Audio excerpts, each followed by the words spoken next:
Chapter 1017. Sinai Galaxy, Snow City.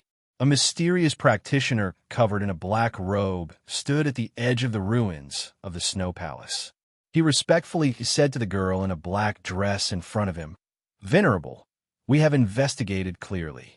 When the Snow Palace exploded, Ambassador Oman was indeed here and disappeared along with the explosion." Hearing the subordinate's report, the girl said faintly, "That was not an ordinary explosion. Oman self-destructed his body. I am very curious to know who in the Sinai Galaxy could force Oman to this point." The strongest person in the Sinai Galaxy, Odyssey the Great, was already under Oman's control and had died long ago. During the period of Oman's death, no one from the outside world entered the Sinai Galaxy. According to common sense, there should be no one in the Sinai Galaxy who could be Oman's opponent. Venerable, I also found that 3 suspicious people appeared in Snow City almost at the same time. They are Prince Ao Fong of the Sinai Galaxy, General Zhao Deng, and Talisman Formation Master Qin Chuan. The subordinate said to the girl, "We suspect that the death of Ambassador Oman is related to these 3 people. If it is as you have analyzed, then Oman is too stupid to die in the hands of these people." The girl sneered, "Let's go. We will set off for Sinai City to see the general who stayed behind." Sinai City. Zhao Deng stood on the roof, looking at the sealed insect king in the sky with a worried expression. He was very sad. Not long ago, Ao Fong told him that Ao Fong would explore the ancient human ruins with some friends. At that time, he tried to persuade Ao Fong to give up the idea, but Ao Fong was unwilling. Ao Fong believed that this was an opportunity that God had specially arranged for him. If he could grasp it, he would be able to advance to the Dongshu stage in a short period of time. Then, he would be able to truly take charge of the imperial family and make the Sinai Galaxy truly submit to him. Zhao Deng did not try to persuade Ao Fong again. However, some time ago, the life plate Ao Fong left in the imperial city was broken. The broken life plate meant that Ao Fong had met with misfortune. Prince Ao Fong has passed away. The bloodline of the royal family is completely broken. If this matter is spread, it will definitely cause chaos in the Sinai Galaxy. Zhao Deng sighed helplessly. With the first prince's talent, even if you don't go to the Antiquity Human Clan's ruins, you can still advance to the Dongshu stage. Why are you in such a hurry? Just as Zhao Deng was worrying about the future of the same galaxy, a petite figure suddenly appeared in front of him and looked him up and down arrogantly. Seeing this young girl who had suddenly appeared in front of him, Zhao Deng couldn't help but ask warily, "Who are you?" "You don't need to know who I am. You only need to answer a few of my questions, and I'll leave. If you don't want to cooperate, I don't mind releasing the seal on that big guy and letting it have some fun in Sinai City," the girl said indifferently. Hearing the young lady's words, Zhao Deng's expression instantly became extremely solemn. He took a deep look at the young lady and asked, "What question do you want to ask me?" "It's simple." The girl smiled. "How did Amen die?" "Amen." Zhao Deng frowned slightly. "I've never heard of this name." The young lady raised her eyebrows slightly and said to Zhao Deng, "Then I'll explain briefly. Amen is the one who released this big guy. You fought against each other in the Blizzard Palace. Now do you know who I'm talking about?" Hearing the young lady's explanation, Zhao Deng's expression changed greatly. He didn't expect this young lady to be here to investigate the death of the black-robed man from Zerg. Seeing Zhao Deng's expression change, the young lady understood everything. Amen's death was indeed related to Zhao Deng. "You'd better not think about lying to me, because you don't want to know how heavy the price of lying to me is." The young lady chuckled and waved her hand gently. The stable sound sealing formation was instantly shattered, and the insect king, who had been sealed for months, immediately roared and announced its return to the world. Seeing the young lady's means, Zhao Deng couldn't help but feel a touch of despair. The fact that the young lady could destroy the sound sealing formation so easily meant that she was definitely at the Dongshu stage, even stronger than Amen. If he dared to lie to such a person, perhaps the entire Sinai City would be destroyed. The price was too heavy, and he couldn't bear it. "I'll answer your question, but you have to promise me that no harm will come to Sinai City.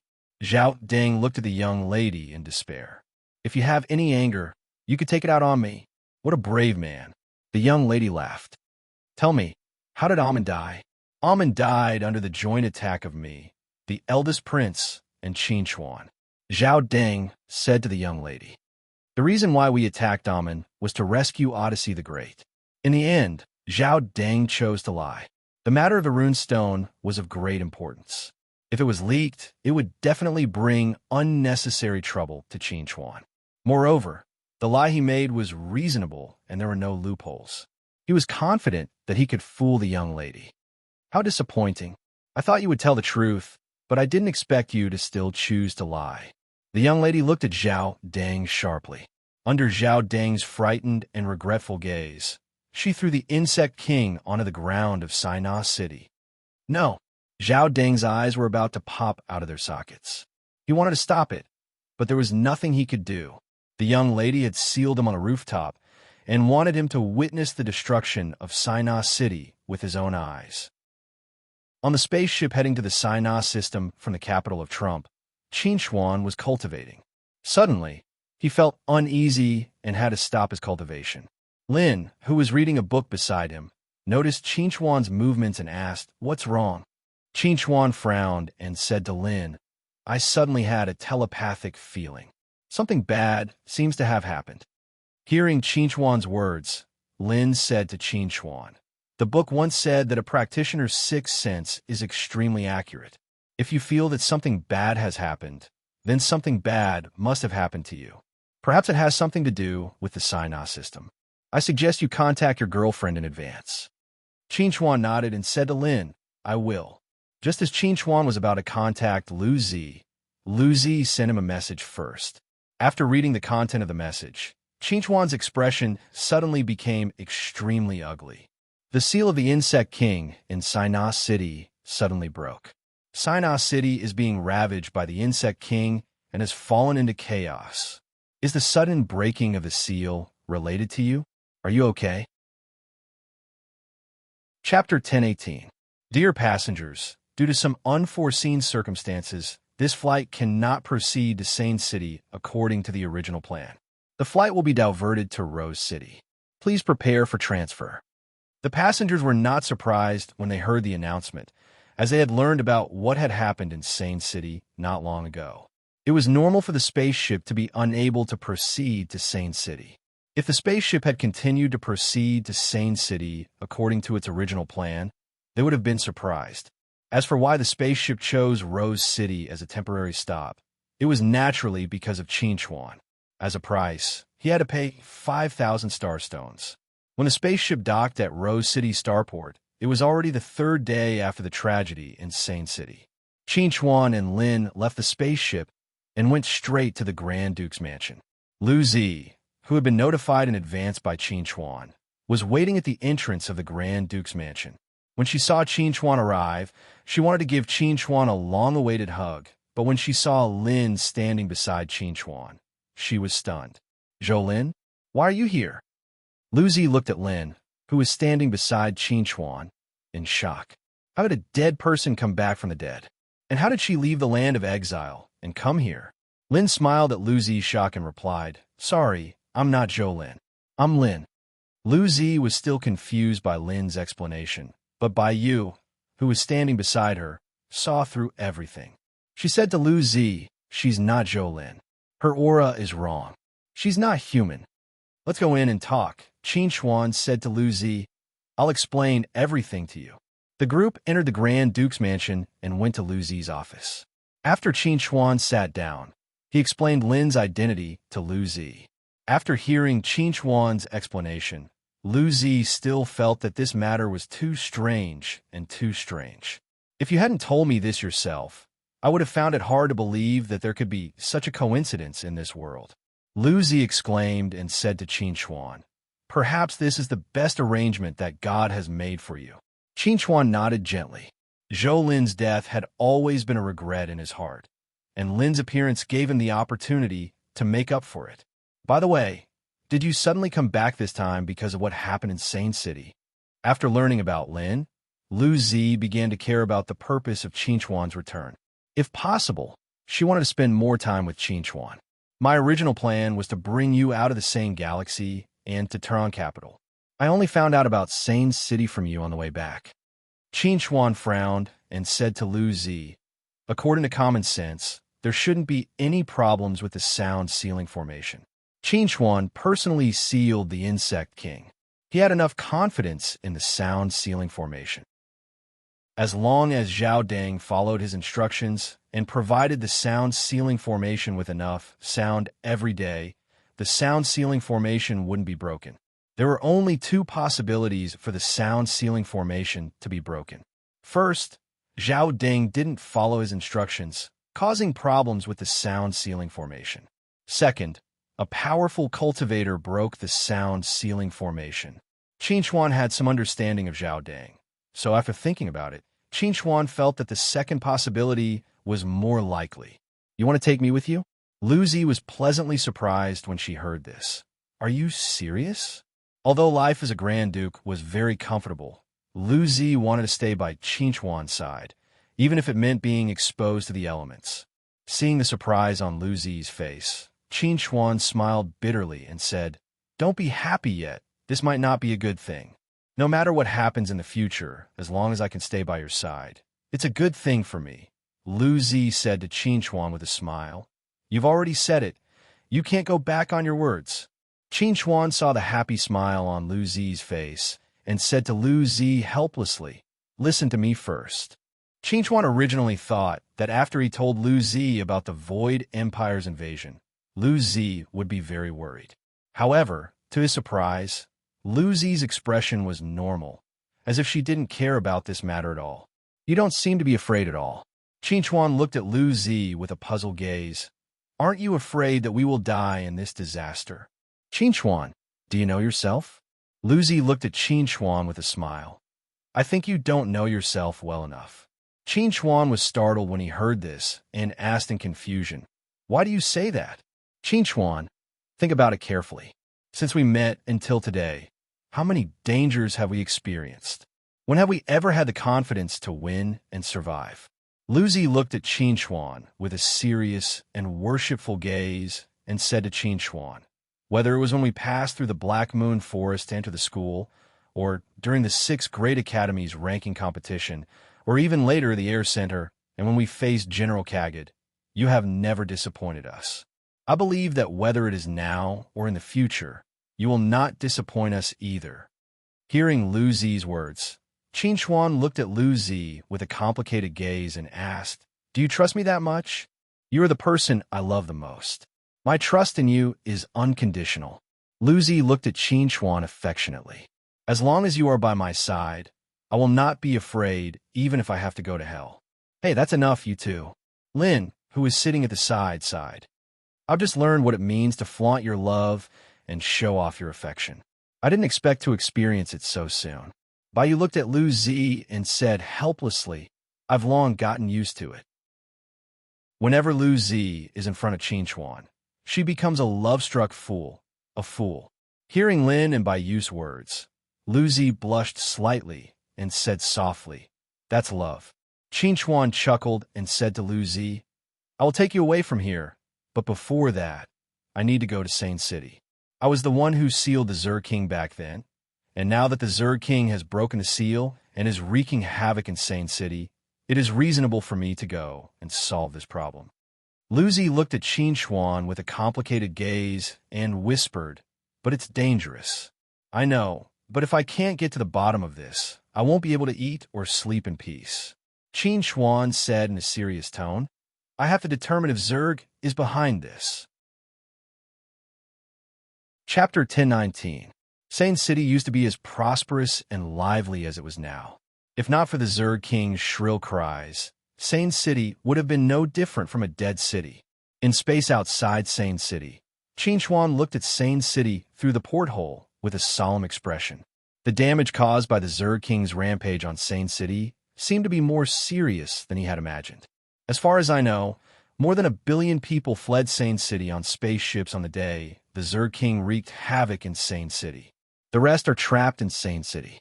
Wherever the Zerg King has wreaked havoc, there will be no survivors. Lu Zi stood beside Qin Chuan with a solemn expression. Like Qin Chuan, she saw Zerg as an enemy.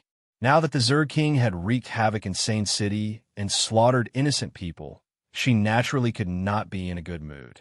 How many people are still alive in Sane City? This was a question that Qin Chuan was very concerned about. The more people died because of the Zerg King, the deeper the guilt in his heart. Lu Zi sighed and replied, "Less than half of the people in Sane City are still alive. At least a few billion people have died to the Zerg King's rampage." Hearing Lu Zi's answer, Qin Chuan could not help but clench his fists. A few billion people died in such a short period of time. Who is so crazy as to release the Zerg King? Are the lives of a few billion people so worthless in the eyes of these people? Hearing Qin Chuan's angry words, Lu Zi said helplessly, "There are countless races in the universe, and the humanoid race is just one of them. What other race would care about something like this happening in the same galaxy, except for the humanoid race?" Lu Zi was no longer the naive girl who had just entered the universe. After becoming a Grand Duke, she had a clearer and more comprehensive understanding of the universe. She also deeply understood the meaning of the saying, "Those who are not of my race must have different intentions." "Grand Duke, Mr. Qin, the spaceship is approaching the starport. Should we land?" Sophie said in a serious tone. "The Insect King is nearby. Once it discovers us, it might be dangerous." "No need to land," Qin Chuan said. "Lin and I will enter Sane City from outer space." By now, Sinai City had become a ghost town. No one bothered to follow the rules anymore. Without supervision, Qin Chuan and Lin had 10,000 ways to land in Sinai City. Upon hearing Qin Chuan's words, LVZ immediately said, "Isn't it too dangerous for just the two of you to go?" Qin Chuan hesitated for a moment. Then he replied, "Lu Zi, Baiyu, you two come with us." Qin Chuan chose to bring Lu Zi and Baiyu with him, not because he felt that there was more strength in numbers, but because he was worried that the person behind the scenes who released the Zerg King would launch a sneak attack when he and Lin left the spaceship. If Lu Zi or Baiyu fell into the hands of the person behind the scenes, it would be troublesome. Letting Lu Zi and Baiyu stay in the spaceship might not be as safe as staying with him. Hearing Qin Chuan's words, Lu Zi immediately stopped talking about danger. Her face lit up with joy. She could finally fight side by side with Qin Chuan again. Qin Chuan's group of 4 left the spaceship and slowly flew towards Sane City in the distance. At their speed, it would take them about 10 minutes to pass through the atmosphere and land in Sane City. 10 minutes was enough for Qin Chuan to make some arrangements. "Lin, I can deal with the Zerg King myself later. You're mainly responsible for Lu Zi and Baiyu's safety." Qin Chuan said to Lin, "If there's any danger you can't deal with, you must leave with Lu Zi and Baiyu first. Don't worry about me. I have ways to protect myself. If you stay by my side, you'll only become a burden." Hearing Qin Chuan's arrangements, Lin nodded gently and replied, "I understand." Lu Zi and Baiyu did not raise any objections. They knew that Qin Chuan was telling the truth. In a situation where they could not help Qin Chuan, the most important thing they should do was to protect themselves so that Qin Chuan would not be distracted by protecting them. 10 minutes passed in the blink of an eye. Qin Chuan's group of 4 slowly landed in the air above Sinai City. As they stared at the empty city below them and breathed in the air that was filled with the thick stench of blood, the expressions on their faces turned extremely dark. "Roar!" Ijin's loud roar came from afar. Then, a huge body rushed over, heading straight for Qin Chuan. Qin Chuan looked at the Zerg King, rushing over with a cold look on his face. He said in a deep voice, "Good timing." Qin Chuan shouted and immediately took out the bloodthirsty spear. He raised the bloodthirsty spear with his right arm, and with a surge of spiritual energy, he threw the bloodthirsty spear like a javelin at the Zerg King. The bloodthirsty spear shone brightly and gathered the smell of blood in the air. In an instant, the spear turned into a huge blood arrow. It pierced through the sky and hit the Zerg King with an unstoppable momentum. Screech! The bloodthirsty spear pierced through the Zerg King's body, causing it to let out a miserable cry. Its body collapsed, and it died in an instant. Luzi stared in shock at the Zerg King that was killed by Qinchuan's spear. She could not help but gasp. The Zerg King that wreaked havoc in Sane City was killed so easily by Qinchuan. How much had Qinchuan's strength soared in just a few months? However, after the shock, Luzi felt that it was reasonable. Qinchuan probably would not have appeared here if he did not have absolute confidence. The people hiding in the corners of Sane City looked out in fear when they heard the Zerg King scream. When they saw the Zerg King's broken body fall from the sky, they could not help but be ecstatic. The Zerg King that wreaked havoc in Sane City for dozens of days was finally dead. The crisis of Sane City was finally over. While the survivors of Sane City were crying out of extreme joy, Qinchuan's face was still dignified. He had no intention of relaxing at all. He looked around and said in a low voice, "Come out." Hearing Qinchuan's words, the expressions on the others' faces suddenly became vigilant. There were still other enemies lurking around. Qinchuan saw that no one responded to him.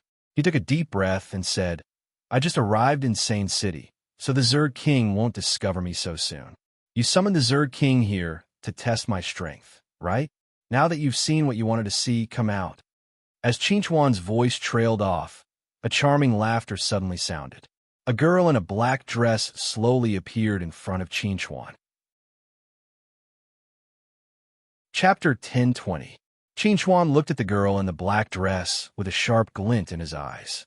"You're the one who released the Zerg King and allowed it to wreak havoc in Sina City." "That's right.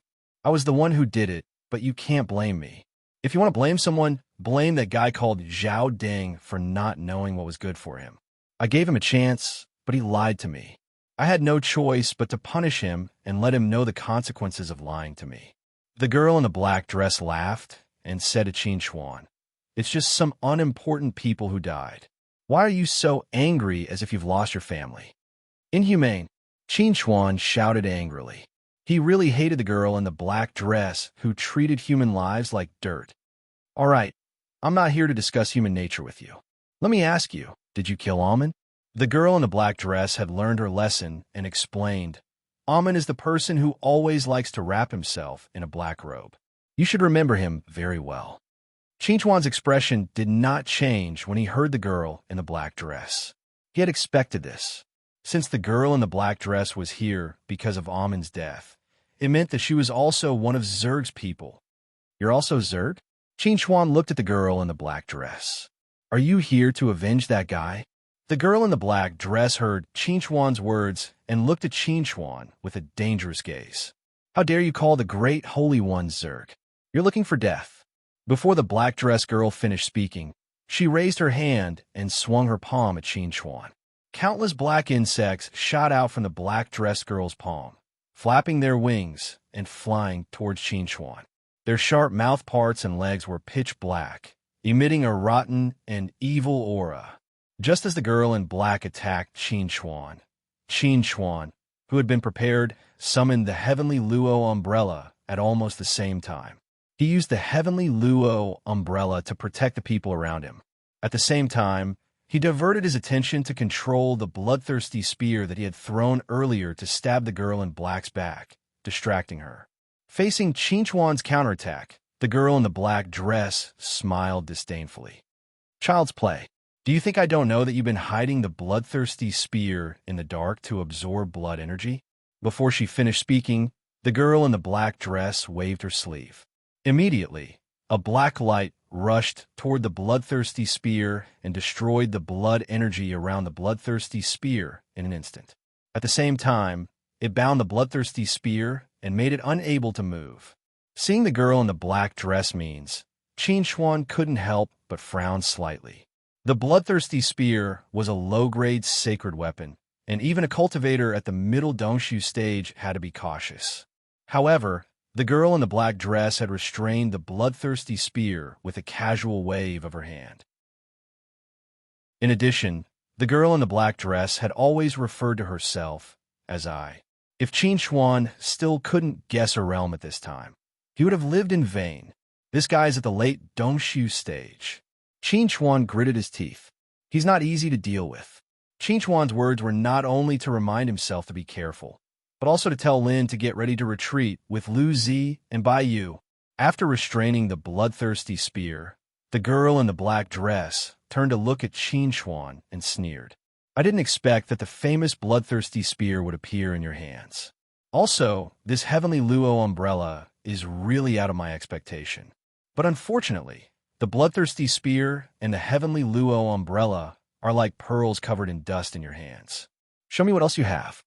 As you wish, Qin Chuan shouted in a low voice. Without hiding anything, he directly took out the Milky Way sword and turned the sky of Sinai City into a river of stars. Seeing the strange scene in the sky, the girl in the black dress couldn't help but be surprised. Boy, you really have a lot of good things in your hands. This sword is good, but unfortunately, it can't play a big role in your hands. While speaking, the girl in the black dress raised her hand and waved. The surging river of stars in the sky suddenly froze, and the Milky Way sword essence, which hadn't been activated to the extreme, was cut in half in an instant. Buzz! The Milky Way sword whined, as if it had suffered a heavy blow. Its starlight dimmed and returned to Qin Chuan's side. When Qin Chuan saw that the Milky Way sword's spirituality had been damaged, his expression became extremely ugly. He really didn't expect that even the Milky Way sword essence, which he was most familiar with, couldn't do anything to the girl in the black dress. Realm of Woods. Qin Chuan roared in a low voice, and a huge light green formation immediately appeared in front of him. At the same time, countless tender green buds grew around the girl in the black dress and quickly grew into towering trees, surrounding the girl in the black dress. Seeing the towering ancient trees around her, the girl in the black dress was shocked again. She had read the information about Qin Chuan. Qin Chuan had only been promoted to a level 5 talisman formation master not long ago, but now he had already mastered a level 5 battle formation. This progress was too fast. You actually comprehended the sunflower path in just 1 month. The girl in the black dress looked at Qin Chuan and said in a deep voice, You have such talent, but it's a pity that you're an enemy. I can't let you live. While speaking, the girl in the black dress coldly snorted, and a vast amount of spiritual energy surged in her body, releasing an extremely powerful force that attacked the towering trees surrounding her. A huge gap instantly appeared in the encirclement, and no matter how Qin Chuan tried to remedy it, he couldn't cover it up. Run. Qin Chuan didn't say this to himself, but to Lin, Lu Zi, and Bai Yu. After hearing Qin Chuan's low shout, Lin only hesitated for a moment before reaching out to grab Lu Zi and Bai Yu, who were full of worry, and quickly retreated with them. Qin Chuan, on the other hand, fled in the opposite direction with the intention of luring the girl in the black dress away. The girl in the black dress chuckled when she saw this. She saw through Qin Chuan's intentions and was happy to let Qin Chuan succeed. In her eyes, everyone else was insignificant ants, and only Qin Chuan had to be killed. Bang! The girl in the black dress completely destroyed the world of woods, and then her figure flashed and appeared 1,000 meters behind Qin Chuan. She looked at Qin Chuan, who was running in front of her, and sneered, You can't escape. Qin Chuan turned a deaf ear to the black-dressed girl's words. With a furious roar, he completely released his aura, causing his aura to instantly climb to its peak.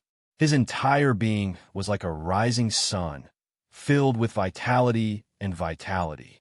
The girl in the black dress was slightly stunned when she saw Qin Chuan's actions, and then she sneered disdainfully.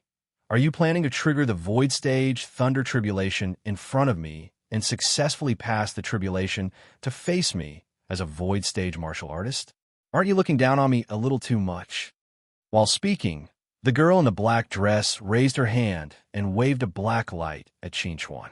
The black light, which exuded an extremely evil and decaying aura, instantly arrived in front of Qin Chuan and wrapped around Qin Chuan like a chain, trying to bind Qin Chuan. Sizzle. Qin Chuan's figure suddenly turned into a bolt of lightning. While breaking free of the chains, he also pulled away from the girl in the black dress. Seeing this, the girl in the black dress expression suddenly turned cold, and she said angrily, "Run? I'd like to see how long you can run." Chapter 1021. Qin Chuan had to admit that the black dress girl was definitely the most powerful and troublesome opponent he had ever faced. Even Sunset Sage was inferior to her.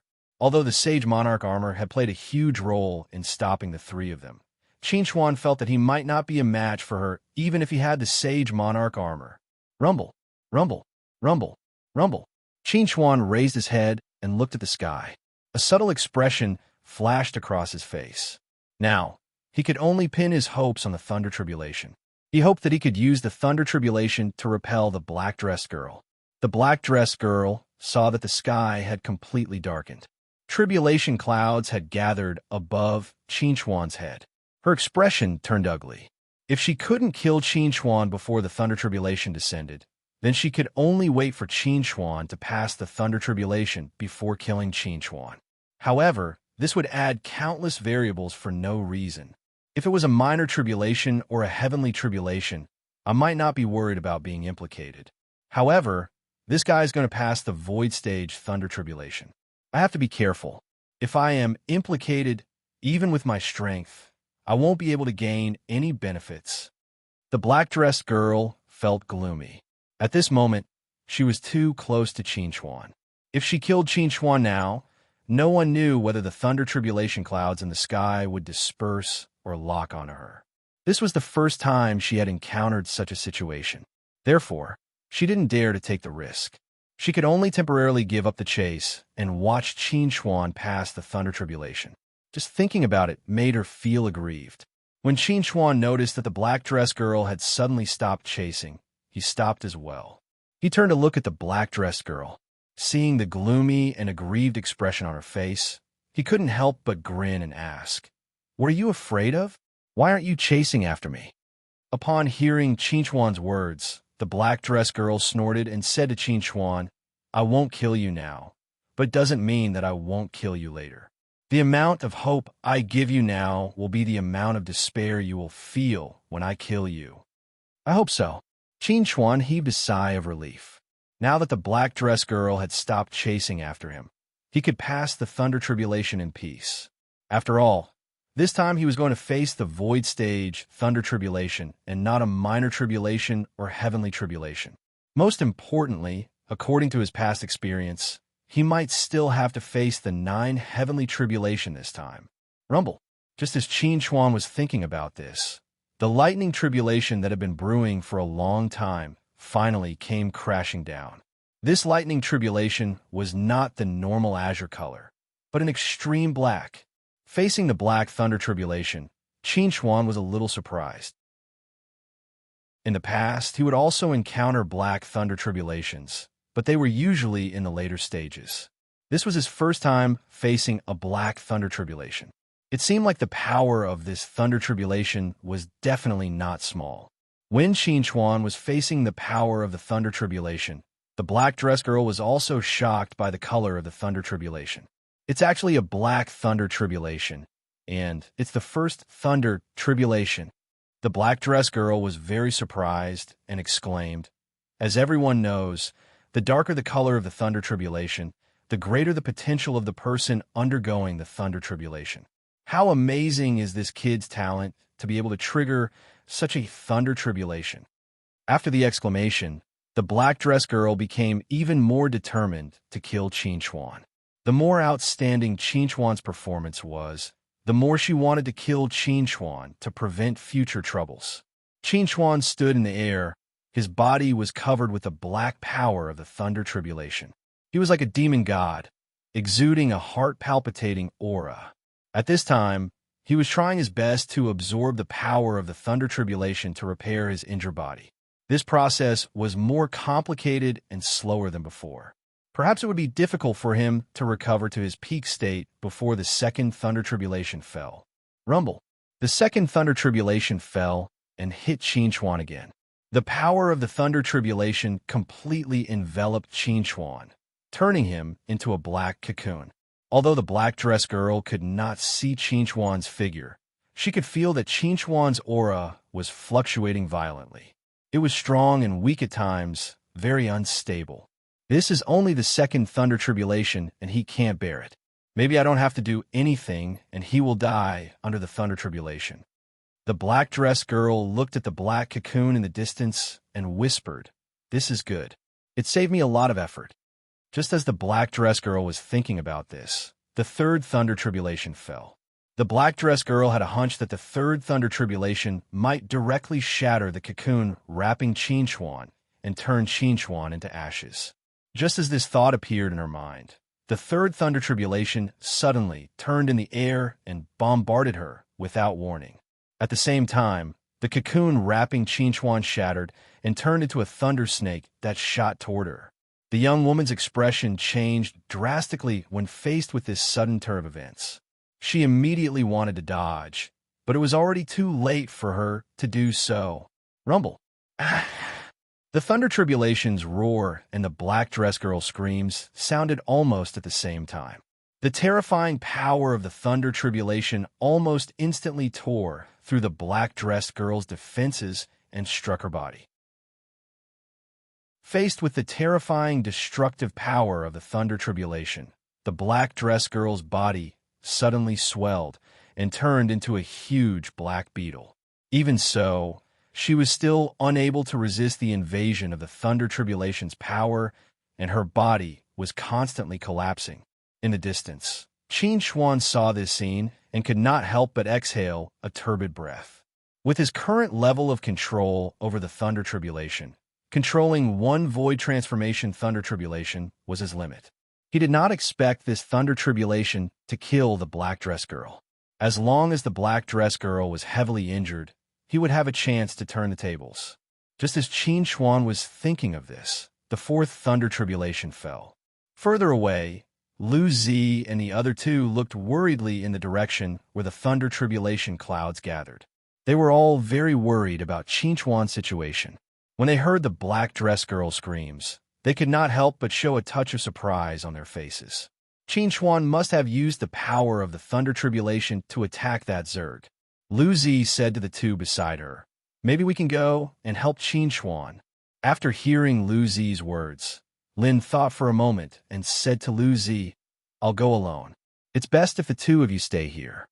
"No, we'll go together. Trust me, I can definitely help you." Lu Zi looked at Lin with a determined gaze. "I've been working hard to cultivate for today. If the only thing I can do in the face of danger is to run away, then I'd rather disappear from Qinchuan's world." Lu Zi wanted to be the person who could fight side by side with Qinchuan, not a vase who relied on Qinchuan. Chapter 1022. The girl in the black dress never thought that she would have to experience the Void Realm lightning tribulation again one day.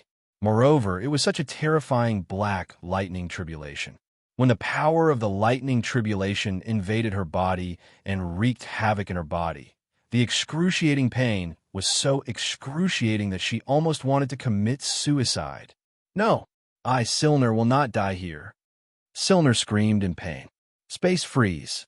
As Silner screamed, the space within 100 meters around her froze. The power of the lightning tribulation could no longer invade her body. Her body stopped collapsing and the wind stopped blowing. Everything came to a standstill. In the distance, Qinchuan couldn't help but be shocked by this scene. He didn't expect Silner's attainments in the law of space to be so profound that she could actually freeze such a large area of space.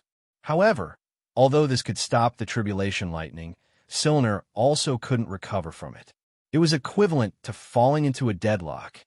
However, Qinchuan soon realized that he was wrong. Silner moved. Silner returned to her human form. The power of the lightning tribulation that should have been in her body had left her body. She was covered in wounds, and her face was as pale as paper. However, her eyes were still ferocious and full of murderous intent. "I will not let you go." Silner looked deeply at Qinchuan and slowly moved away.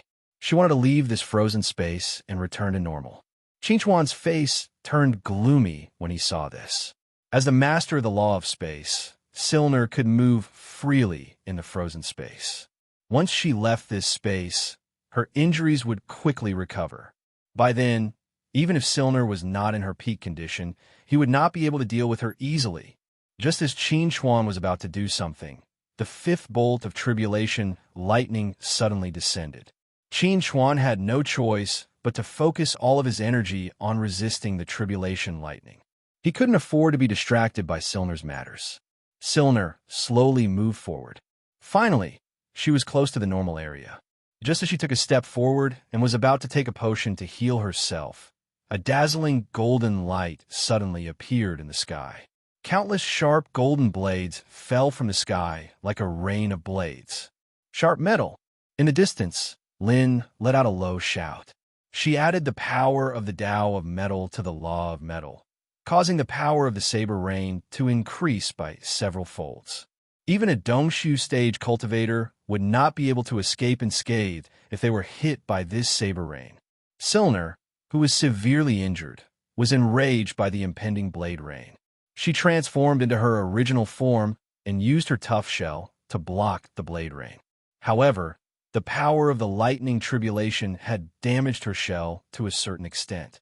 Parts of her shell were greatly weakened, and she couldn't completely block the blade rain.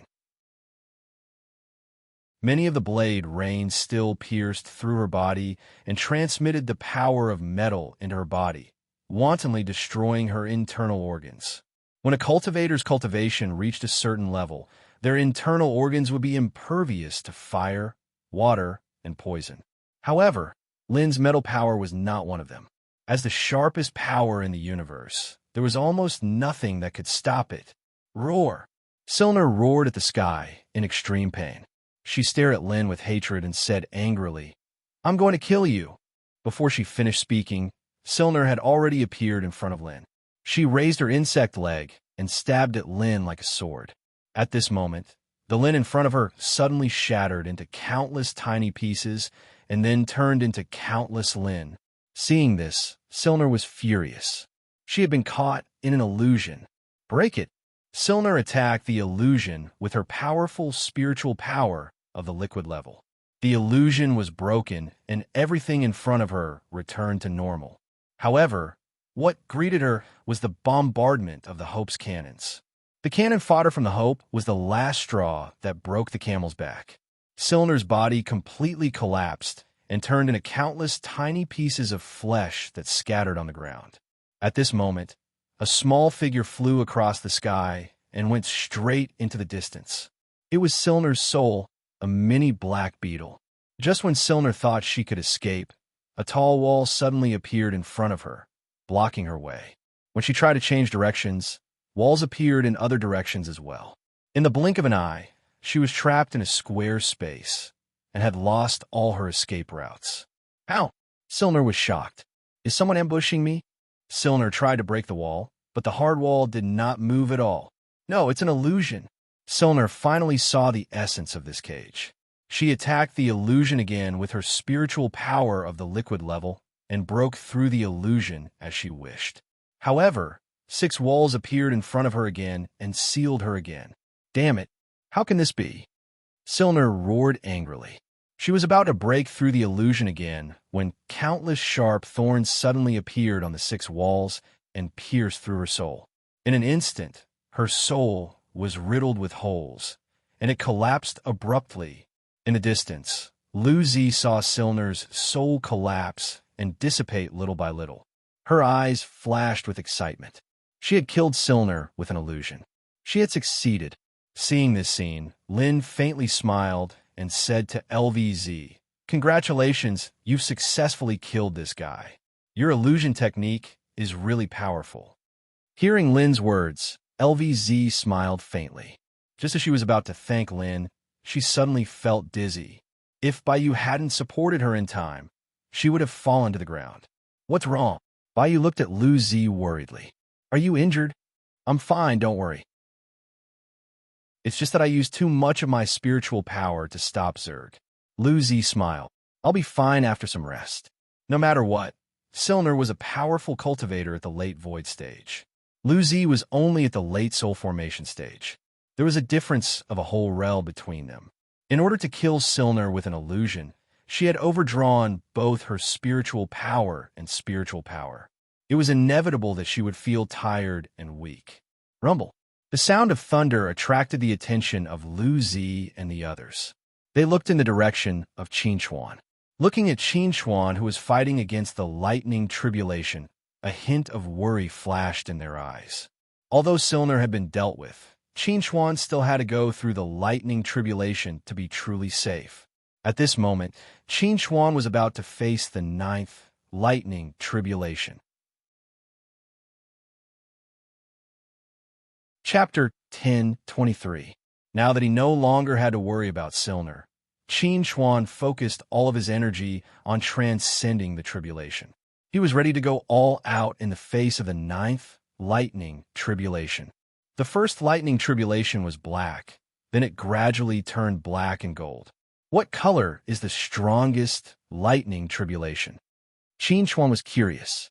Whether it was the black lightning tribulation or the golden lightning tribulation, he had experienced them all before. It was just that his realm was different, so the feeling he had was different.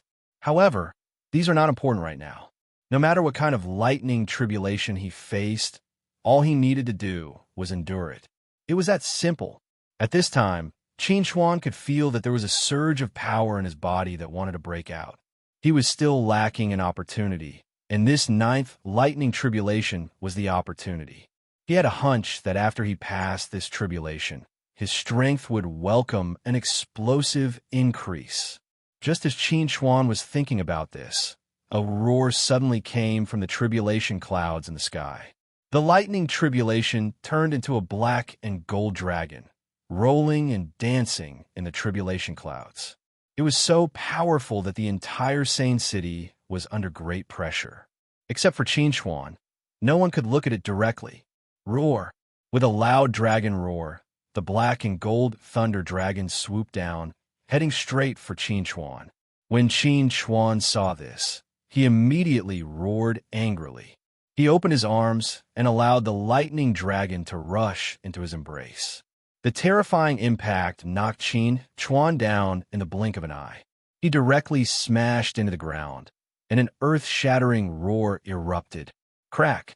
In Qin Chuan's brain, the demonic pill that the little armored dragon had been using as a bed slowly cracked. The sky above Sane City returned to its clear blue sky and white clouds. All the dangers were a thing of the past. Gradually, brave survivors walked out of the streets and looked at the sky with longing eyes, crying tears of joy. At this moment, Qin Chuan and the others had returned to the spaceship and were on their way to Tron Nebula. In the bedroom, Lin looked at the unconscious Qin Chuan and asked Lu Zi, "Do we really not need to send him to the healing pod?" Lu Zi shook her head and said to Lin, "Qin Chuan's breathing is stable now. He has reached the Dongshu stage. There must be some other reason why he hasn't woken up yet. We just need to wait patiently." As the person who knew Qin Chuan the best, Lu Zi was very familiar with some of the conditions of Qin Chuan's body. She knew that Qin Chuan was in a deep sleep, not in a coma. When the time was right, Qin Chuan would naturally wake up. Hearing Lu Zi's words, Lin didn't say anything else. She turned around and prepared to return to her room to rest. Bai Yu also tactfully left, leaving only Qin Chuan and Lu Zi in the bedroom. Just as Lu Zi said, Qin Chuan wasn't in a coma at this time. He had fallen asleep because he had another dream, a dream about the ancient humans and the ancient demons. He had had similar dreams many times, so this time, Qin Chuan wasn't surprised at all. He quickly entered the dream to understand what happened in the past. In the vast universe, Qin Chuan looked at the neatly arranged fleet that covered the starry sky. He looked at the fluttering star dragon flag, and his eyes flashed with curiosity. Why did the ancient humans send out such a huge fleet? What were they trying to do? Soon, Qin Chuan got his answer. On the other side of the universe, a similarly huge fleet appeared. The fleet also had the star dragon flag flying above them, but most of their battleships were made of white bones. They were rough and unruly, but also domineering and mighty. With just one glance, Qin Chuan recognized that this was the style of the ancient demons' warships. To be precise, It should be the ancient demons' warships. The ancient humans and the ancient demons are meeting here. Are they preparing to go to war? Qin Chuan was a little surprised. Who are they going to attack? Are they going to attack Zerg? Just as Qin Chuan was thinking about this, a golden light suddenly came from the depths of the universe, dyeing the entire universe golden. This unforeseen event caused the two huge fleets to become restless. The ancient demon tribe's fleet roared furiously. Soon, they began to wail in pain. I remember that scene. It was the majestic figure who self-destructed. Qin Chuan recalled the scene he saw when he was going through the nascent soul stage Thunder Tribulation. A traitor appeared among the two golden figures, and the runic land was destroyed because of their battle. Could it be that the golden figure who self-destructed was the ruler of the ancient demons? In that case, the one who was invaded by darkness was the ruler of the ancient humans? Judging from the reaction of the ancient demons' fleet, his guess was very likely to be true. However, he could not understand why the ruler of the ancient humans would become a traitor and betray the alliance with the ancient demons. This was very strange. Just as Qin Chuan was thinking about these questions, the majestic figure who was eroded by darkness suddenly appeared in the middle of the two fleets. He launched an indiscriminate attack on the two fleets, and in an instant, the two fleets suffered heavy losses. Countless powerhouses were killed and turned into dust in the universe. Seeing this scene, Qin Chuan's pupils suddenly shrank, and a look of horror appeared on his face. Could this be the truth behind the sudden extinction of the ancient humans and ancient demons? After destroying part of the fleets, the majestic figure who was eroded by darkness suddenly let out a painful roar, as if he was struggling with all his might to break free from the control of the darkness. Buzz! At this moment, a huge dark purple whirlpool suddenly appeared in the universe. Through this whirlpool, Qin Chuan could clearly see that on the other side of the whirlpool, there were countless dark purple spires floating in the air, emitting an evil and sinister aura. A huge void tentacle stretched out 9 tentacles and bound the majestic figure who had turned half black, forcibly pulling him to another world. At the same time, countless void creatures rushed out of the dark purple whirlpool and rushed towards the remaining fleets of the ancient humans and ancient demons. That's the Void Empire. Qin Chuan could not believe it. The Void Empire eroded the ruler of the ancient humans, single-handedly causing the extinction of the ancient humans and ancient demons. Qin Chuan looked nervously at the remaining fleets of the ancient humans and ancient demons. Facing the attack of the void creatures, even if they could not counterattack, it should not be a problem for them to break out of the encirclement. Just as Qin Chuan was thinking about this, countless Zerg battleships suddenly appeared on the periphery and surrounded the remaining fleets of the ancient humans and ancient demons. They joined forces with the void creatures to launch a siege. Chapter 10:24. Phew! Qin Chuan suddenly sat up on the bed, gasping for breath.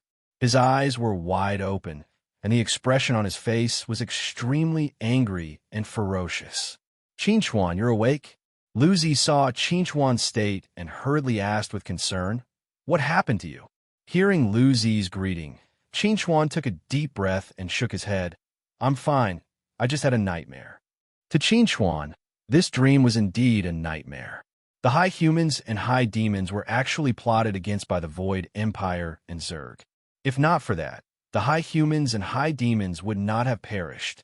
Seeing Qin Chuan lying down again, Lu Zi asked Qin Chuan in confusion, "You're a powerful cultivator at the Dongshu stage. Why would you have a nightmare? Is it because of your inner demons? But shouldn't inner demons appear during the heavenly tribulation? It shouldn't appear after the heavenly tribulation." Qin Chuan shook his head and said to Lu Zi, "It's a little troublesome to explain this. You'll understand in the future." Seeing that Qin Chuan was unwilling to talk about the nightmare, Lu Zi did not ask anymore.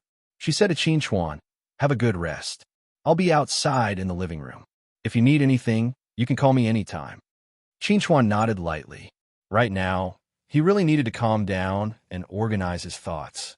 If what I saw in the dream is the truth, then do the other high humans and high demons know that Zerg has betrayed them and joined the Void Empire? Qin Chuan frowned and muttered to himself, "No, they don't know. If they knew, they would have killed Zerg a long time ago. And the ancient humans and ancient shifters who knew all this would have already perished. In other words, I'm the only one who knows about this. But even if I tell the ancient clans about this, they won't believe me. Instead, it will bring me huge trouble." Thinking of this, Qin Chuan let out a long sigh and whispered, "Maybe this Void Empire's invasion is just the beginning. There will be more and more invasions in the future. When the time comes, the ancient races will have to join forces to face the Void Empire's attack. If Zerg stabs them in the back at that time, the consequences will be unimaginable." Qin Chuan smiled bitterly and said helplessly, "I thought that I would be safer after reaching the Dongshu stage, but I didn't expect that it would become more dangerous. In the past, I only needed to guard against Zerg, but now I also need to guard against the more powerful Void Empire." After thinking about the future worriedly, Qin Chuan decided to put this matter aside for the time being. After all, he was still too weak now. Thinking too much about these things would only upset him. It wouldn't do him any good at all. It's better to take one step at a time. Now that I've reached the Dongshu stage, my strength is more than 10 times stronger than when I was at the peak of the deity transformation stage. I can also fully exert the power of the sacred weapon. If I were to face Silner again, even if I can't win, I can definitely be in an invincible position. I can even kill her when my trump card is exposed. Qin Chuan felt the changes in his body. When he noticed the situation in his brain, he couldn't help but be stunned. His monster core had disappeared and was replaced by the Dragon Ball. What's going on? Why did my monster core suddenly disappear? Why did the Dragon Ball appear here? Qin Chuan was puzzled. Little Armored Dragon was also very puzzled. It was sleeping soundly on its bed, but it suddenly disappeared. Who could explain this to? Qin Chuan stretched out his hand and summoned the Dragon Ball. He looked at the Dragon Ball in his hand. He was sure that this was the Dragon Ball he brought out from the land of exile. However, he felt that there was something different about it. After careful observation, he finally found the problem. Originally, the Dragon Ball was covered in dust and its light was dim. But now, the dust on the Dragon Ball is slowly decreasing. The Dragon Ball is emitting its original light, and the Dragon Ball seems to have replaced the former monster core and become a new monster core. Qin Chuan was naturally very happy that the dust on the Dragon Ball was slowly decreasing. However, the Dragon Ball had now become his monster core. Qin Chuan didn't know whether this change was good or bad. Maybe the dust on the Dragon Ball is disappearing because it has become a monster core. As for the former monster core, it should have been swallowed by the Dragon Ball. Qin Chuan frowned slightly. Is the Dragon Ball a divine tool of the Dragon Clan or the monster core of some ancient Dragon Clan expert? Thinking of this, Qin Chuan immediately called Lu Zi in. There were some things he needed to ask Lu Zi. Qin Chuan looked at Lu Zi, who walked in, and asked straightforwardly, "Little Zi, do you have a monster core?" Lu Zi had once undergone the baptism of the Mirage Dragon bloodline. Now, she was also a half-human, half-dragon like him. Since he had a monster core, there was no reason for Lu Zi not to have one. Hearing Qin Chuan's question, Lu Zi was slightly stunned. Then, she replied, "I do have a monster core." While speaking, Lu Zi opened her mouth and spat out a monster core the size of a ping-pong ball.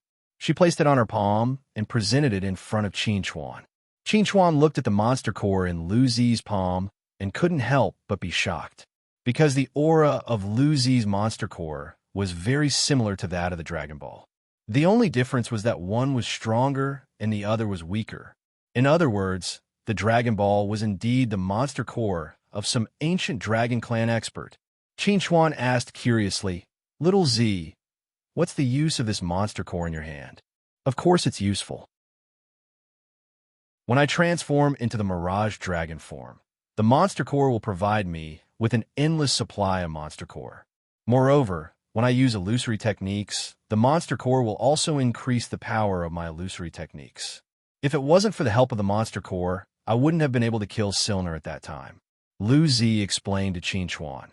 With the help of the monster core and purple star divine pupils, my illusory techniques can contend against an intermediate stage Dongshu realm expert. Hearing Lu Zi's answer, Qin Chuan was a little surprised and said, "So powerful." Lu Zi pursed her lips and smiled. She replied, "Compared to you, it's still a little lacking." Hearing this, Qin Chuan chuckled. Through his understanding of Lu Zi's monster core, Qin Chuan had already determined that the Dragon Ball was the monster core of the Dragon Clan. Moreover, different Dragon Balls contained different powers.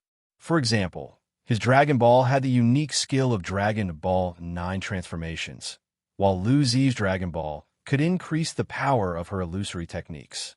Of course, his inference could also be wrong. After all, other than himself, he only had Lu Zi as a sample in his hands. It was simply pitifully small. As for his original monster core, because he rarely used it, he didn't discover any special abilities. Perhaps after being swallowed by the Dragon Ball, this undiscovered special ability would be reflected on the Dragon Ball, waiting for him to slowly discover it in the future.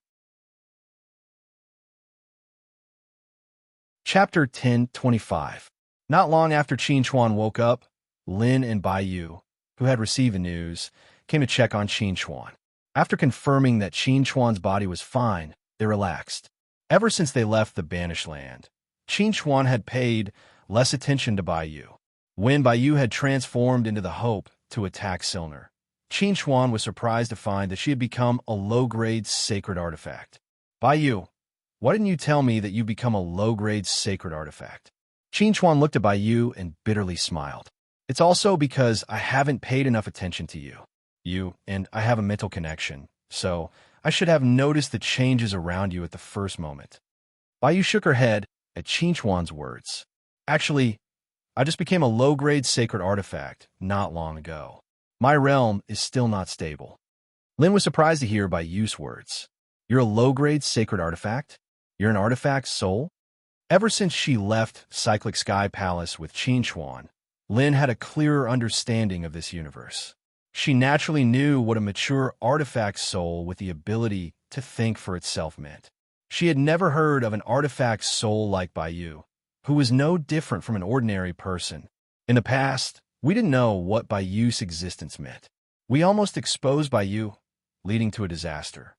Qin Chuan recalled what had happened in Rose City and sighed. Fortunately, Angel blocked the news for us. Qin Chuan couldn't help but have mixed feelings when he mentioned this friend who had already passed away. Back then, Angel had sacrificed herself to protect Sinai City and the humanoid race, but Sinai City had suffered a huge loss because of him. He felt that he had let Angel down. However, Qin Chuan quickly sorted out his emotions. When a human race returned to this universe, the humanoid race would rise again. He would make up for his mistakes. Following the dissipation of the spatial turbulence, those who were lucky enough to survive were finally able to escape. Some were lucky enough to set foot on their way home, while others tragically bumped into Thompson and the Void Tentacles. Thompson looked at the void creatures that had gathered around him with a gloomy expression. According to his original plan, he would lead an army of 100,000 to occupy this place after leaving the High Human's ruins. He would then use the power of the Void Tentacles to open up the teleportation channel again, allowing more troops to descend into the Turong Nebula. However, due to Wang Yangfeng's sudden appearance, his plan went awry. Only a little more than 10,000 of his army of 100,000 managed to survive the space turbulence. Originally, with the help of the Void Tentacles, it would only take a month to establish a stable teleportation channel. Now, this time will be greatly extended. It will take at least a year, and in a year's time, many accidents and variables may occur. He was furious. He hated Wang Yangfeng to the core. No matter what, we need to establish a teleportation channel. Fortunately, this is only a remote nebula, and there aren't any powerful experts. With my strength, I should be able to hold on for a while. If it doesn't work, I can only ask for help from those guys. Thinking of this, Pa immediately shouted to the void creatures beside him, "All of you, immediately helped the void tentacles to establish a teleportation channel. Following Poe's command, all of the void creatures immediately took action. They surrounded the void tentacle and formed an extremely strange array, continuously channeling void energy into the void tentacle. Qin Xuan spent a total of a month traveling between Tron City and the Sane Galaxy. During this month, the news of the Void Empire's invasion had spread to the upper class of Tron City. Although there were some rumors among the lower class, most people only treated it as a story and did not really take it to heart. I am now in a cooperative relationship with the Tushan clan.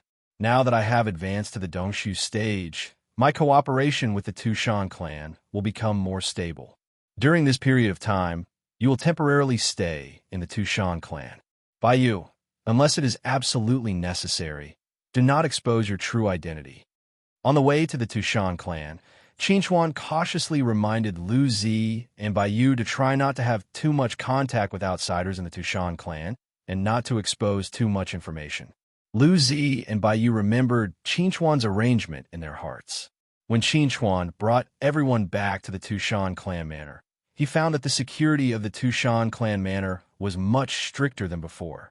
Even with his identity, he had to go through many checks to enter the Tushan clan manor.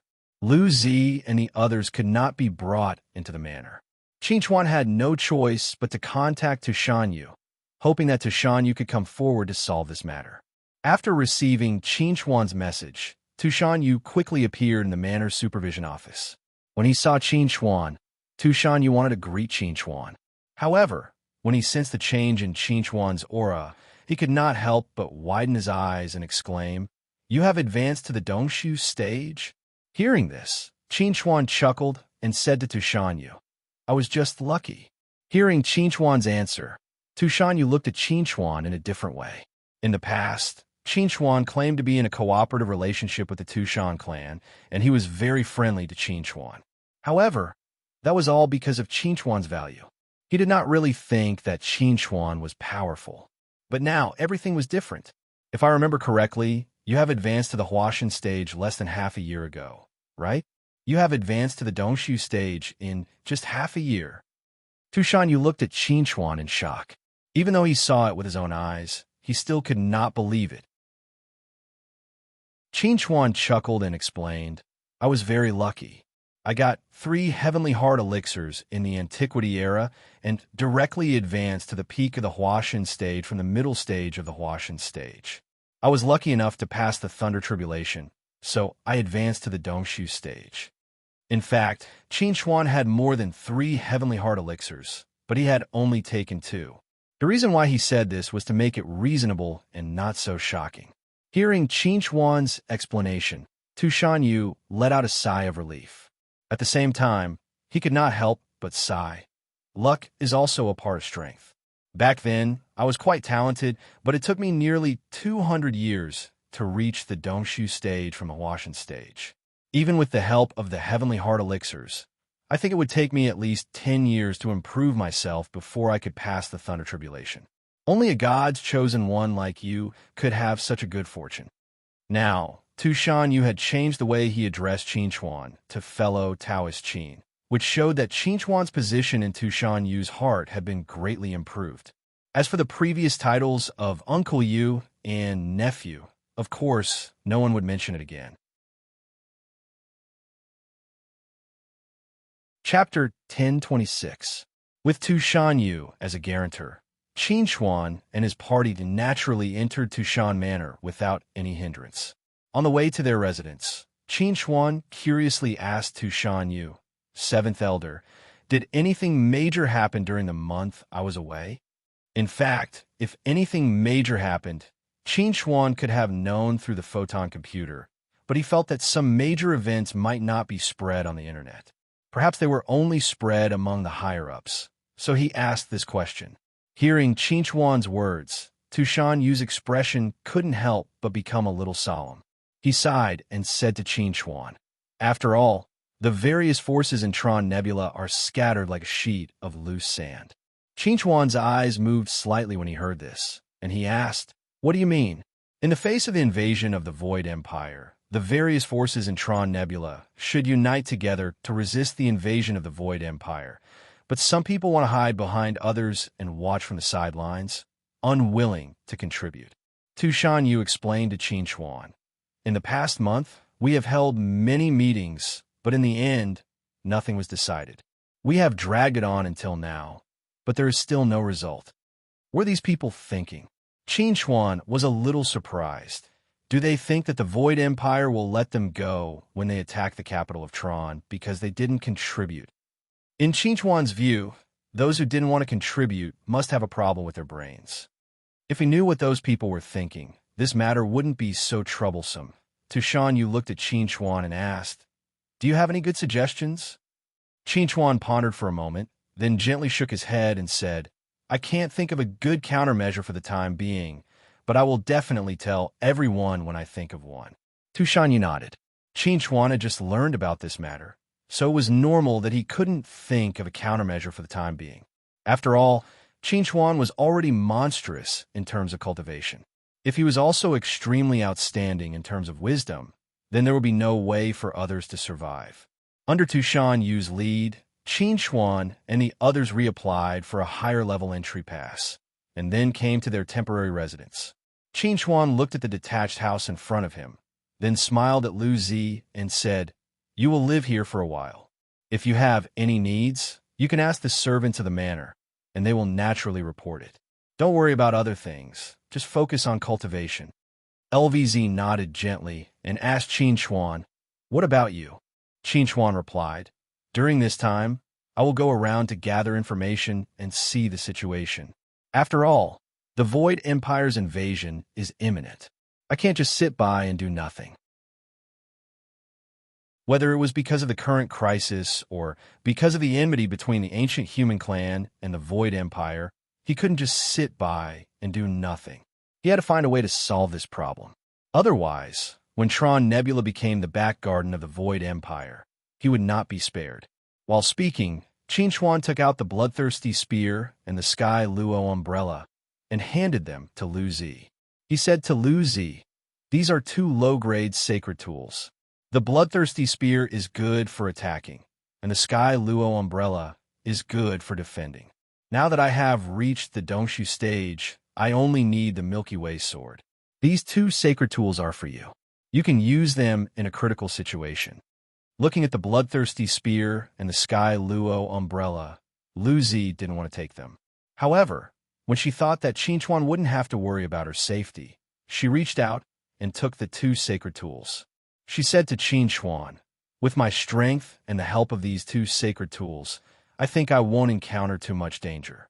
You don't have to worry too much about me. Just focus on your work." Qin Chuan nodded, gave some instructions to Lu Zi, and then left with Lin and Bai Yu. The reason why Qin Chuan didn't leave Bai Yu by Lu Zi's side was that he needed Bai Yu to act as a spaceship for him for a period of time to help him travel back and forth.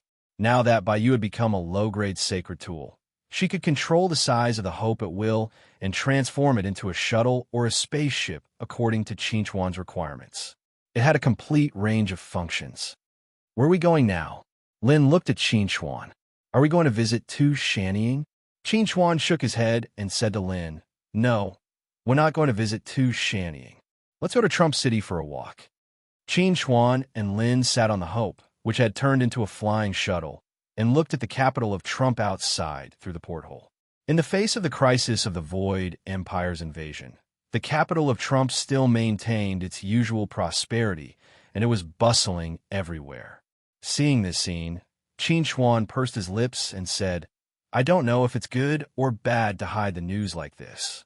In a situation where there is no way to resist the invasion of the Void Empire, announcing the news will only cause chaos in the world." Bai Yu said to Qin Chuan, "In my opinion, hiding the news is not necessarily a bad thing." Qin Chuan nodded gently and said with a smile, "It seems that you have learned a lot in the Grand Duke's residence."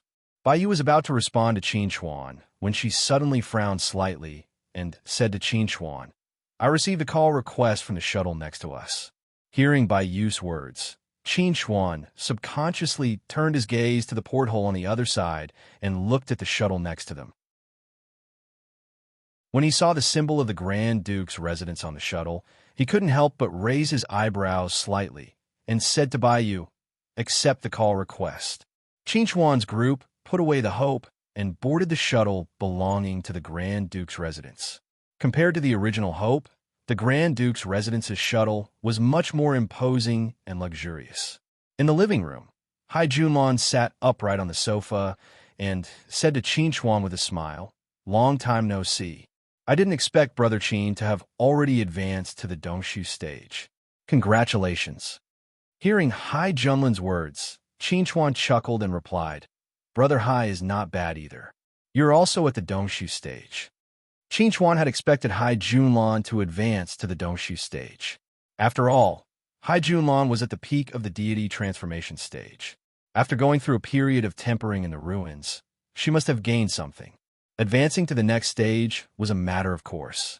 Previously, I went to the Two-Family Manor to meet Brother Qin. When I found out that Brother Qin had gone to the Sinai Galaxy, I sent people to wait outside the Two-Family Manor for Brother Qin's return. When I found out that Brother Qin had left the Two-Family Manor on a shuttle, I immediately rushed over, hoping to meet Brother Qin. Hai Junlon smiled and said, "I hope Brother Qin doesn't find it abrupt."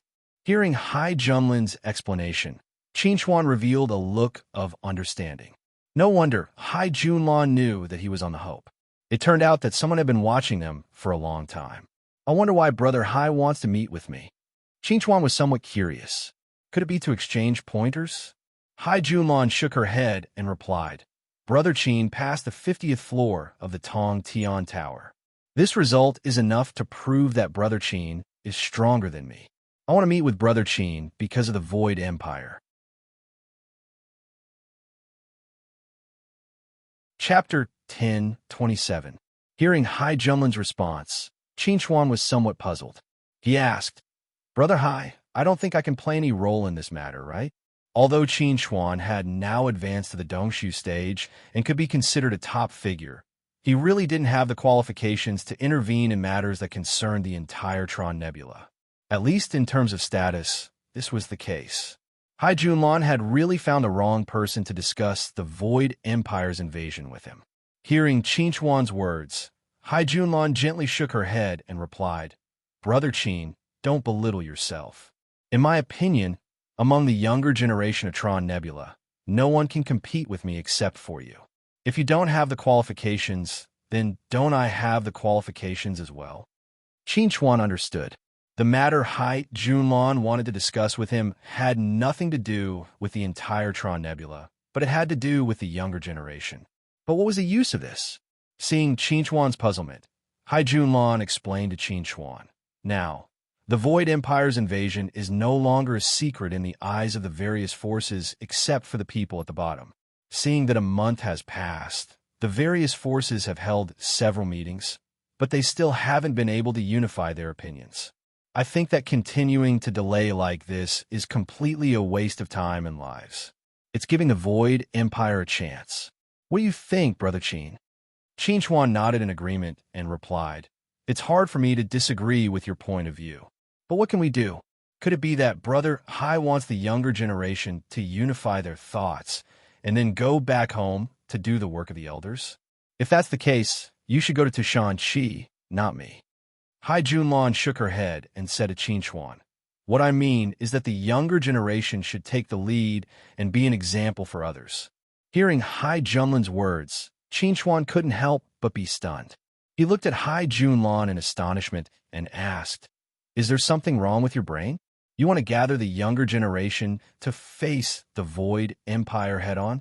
What's the difference between this and suicide?"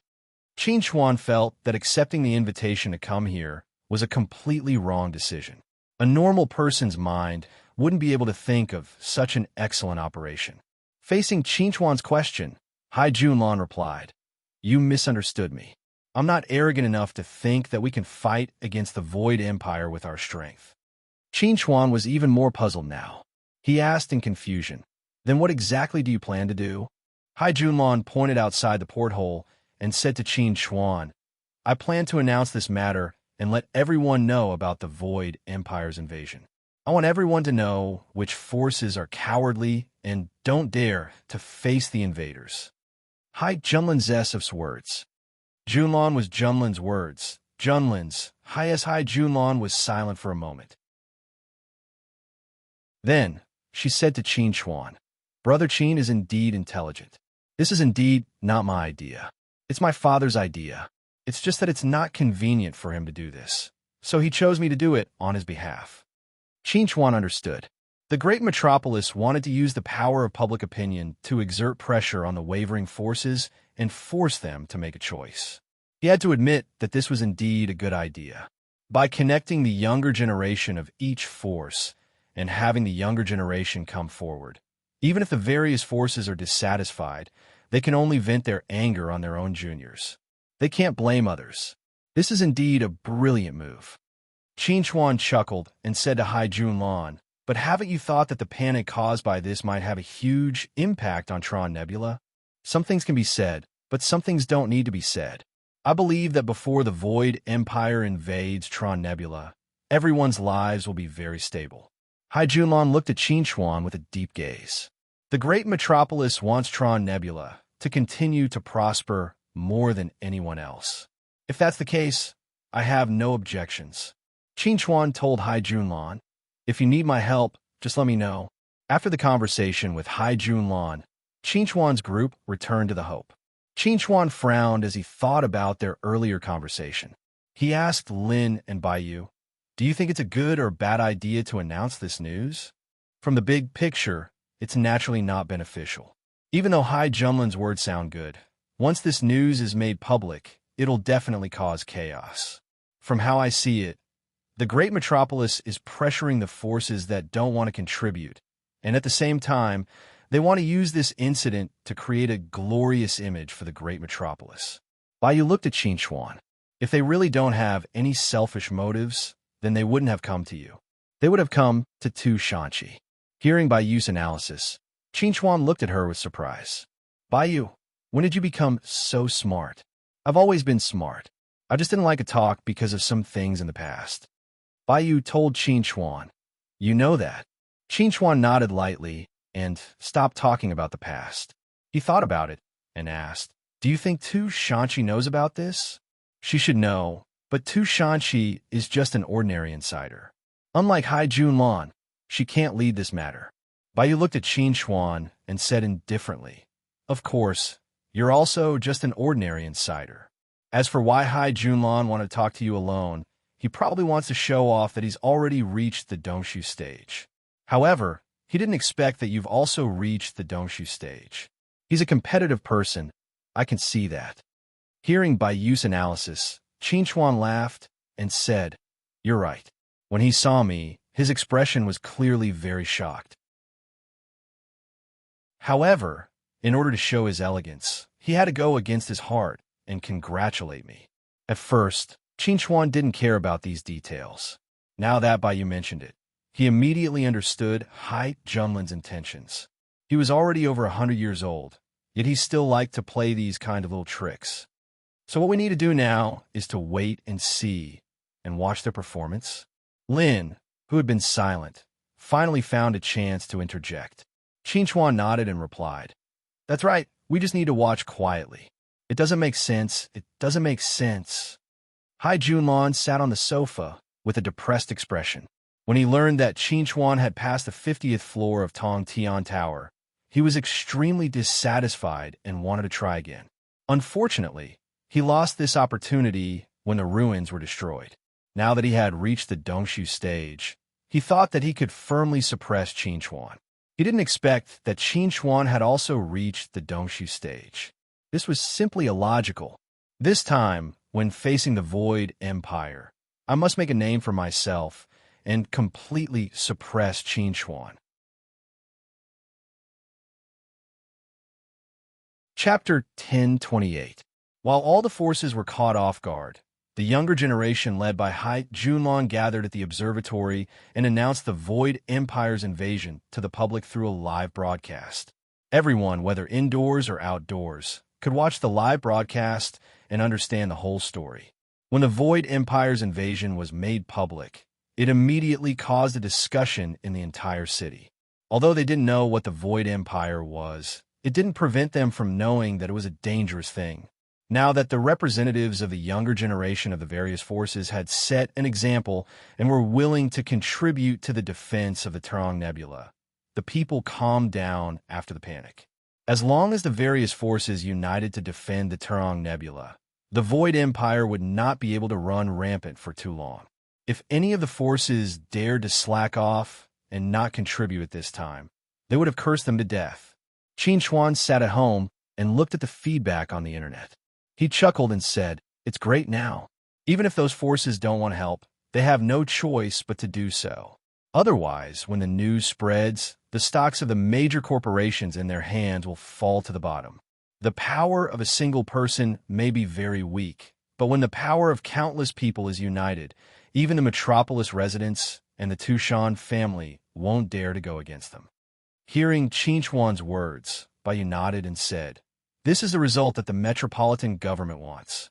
They don't care if those forces sincerely want to contribute or if they're forced by public opinion to contribute. As long as they contribute, it's fine." Qin Chuan nodded. Bai was right. No matter what those forces thought, as long as their actions were satisfactory, the metropolitan government didn't care about other things. Just as Qin Chuan and Bai were discussing the consequences of this matter, his optical computer suddenly received a message from Tushanyu. The Tushan family was going to hold a meeting, and, as a consecrated, he had to participate. Qin Chuan saw that the meeting would start in an hour, so he stopped chatting with Bai and went to the large conference room.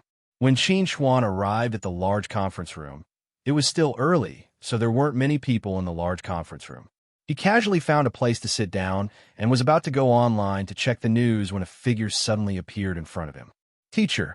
Hearing Tushan Nana's cheerful voice, Qin Chuan chuckled, pointed at the seat beside him, and said, "Take a seat." Tushan Nana sat down beside Qin Chuan, pouted her lips, and said, "Master, you don't even care about me. Why don't you ask me how I escaped from the space turbulence?" Hearing this, Qin Chuan chuckled and said to Tushan Nana, "I've met the seventh elder. At that time, I saw that the seventh elder looked very good, without any sadness on his face. So, I guess that you're fine. Since you're fine, I don't need to ask more." Although Qin Chuan didn't have deep feelings for Tushan Nana, they got along well after all. Therefore, he was very happy to see Tushan Nana alive. Hearing Qin Chuan's answer, Tushan Nana asked curiously, "I heard that you went to the same galaxy and brought back a few beautiful girls. Are they the ones you like?" Qin Chuan nodded slightly and said to Tushan Nana, "One of them is my girlfriend, the other two are my friends. Because of the invasion of the Void Empire, I was worried about their safety, so I brought them to the manor." "Teacher, you actually have a girlfriend?" Tushan Nana asked very nosily. "Is teacher pretty?" Just as Qin Chuan was about to answer Tushan Nana's question, Tushan Chi slowly walked over. Qin Chuan was surprised to see Tushan Chi's bruised and swollen face, so he asked, "What happened to you?" Tushan Chi curled her lips and said, "What else can it be? My father hit me. That old guy hit me so hard that I couldn't reduce the swelling in a short time, even with my spiritual energy." Qin Chuan looked at Tushan Chi with astonishment and asked, "Is it because of the live broadcast today?" Tushan Chi nodded and sighed. "Yes, it's because of that." Qin Chuan was a little puzzled as he asked, "Isn't the clan supporting this matter? If so, why did they hit you?" Tushan Chi glanced at Qin Chuan and answered, "Because Hai Junlan was in the center position, and I wasn't. My father also said that if it were you, you would definitely be able to stand side by side with Hai Junlan and steal her limelight. I wasn't convinced at first, but when my father said that you had reached the Dongshu stage, I realized that it was you who had been messing with me behind my back."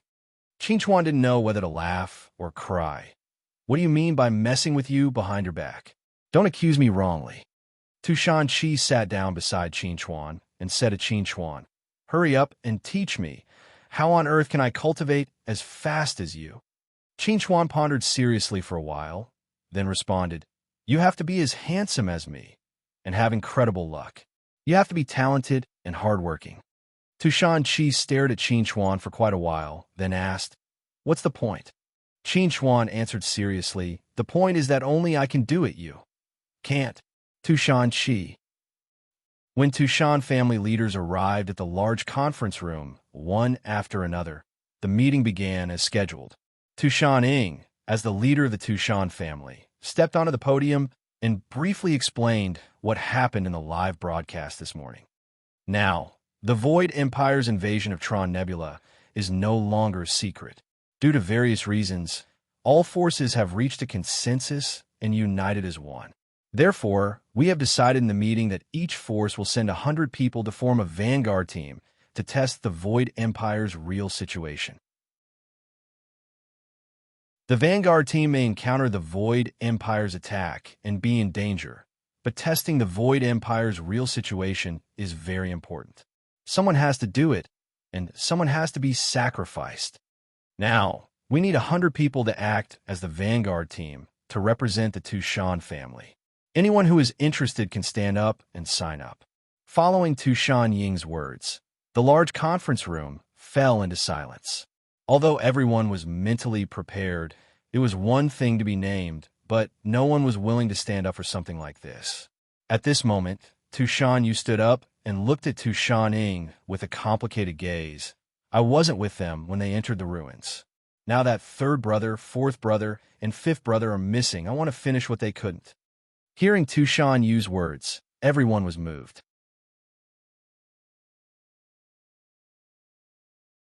Chapter 10:29.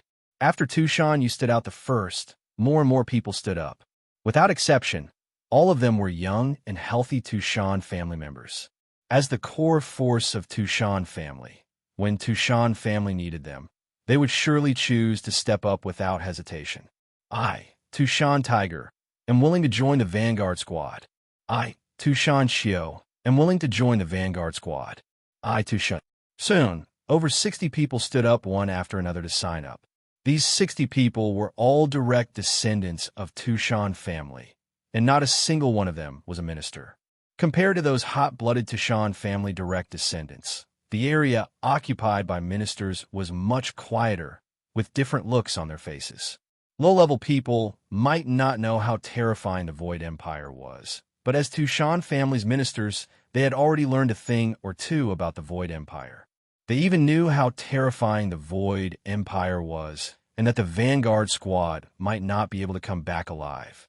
Therefore, how could they possibly take the risk when they knew that the Void Empire was dangerous?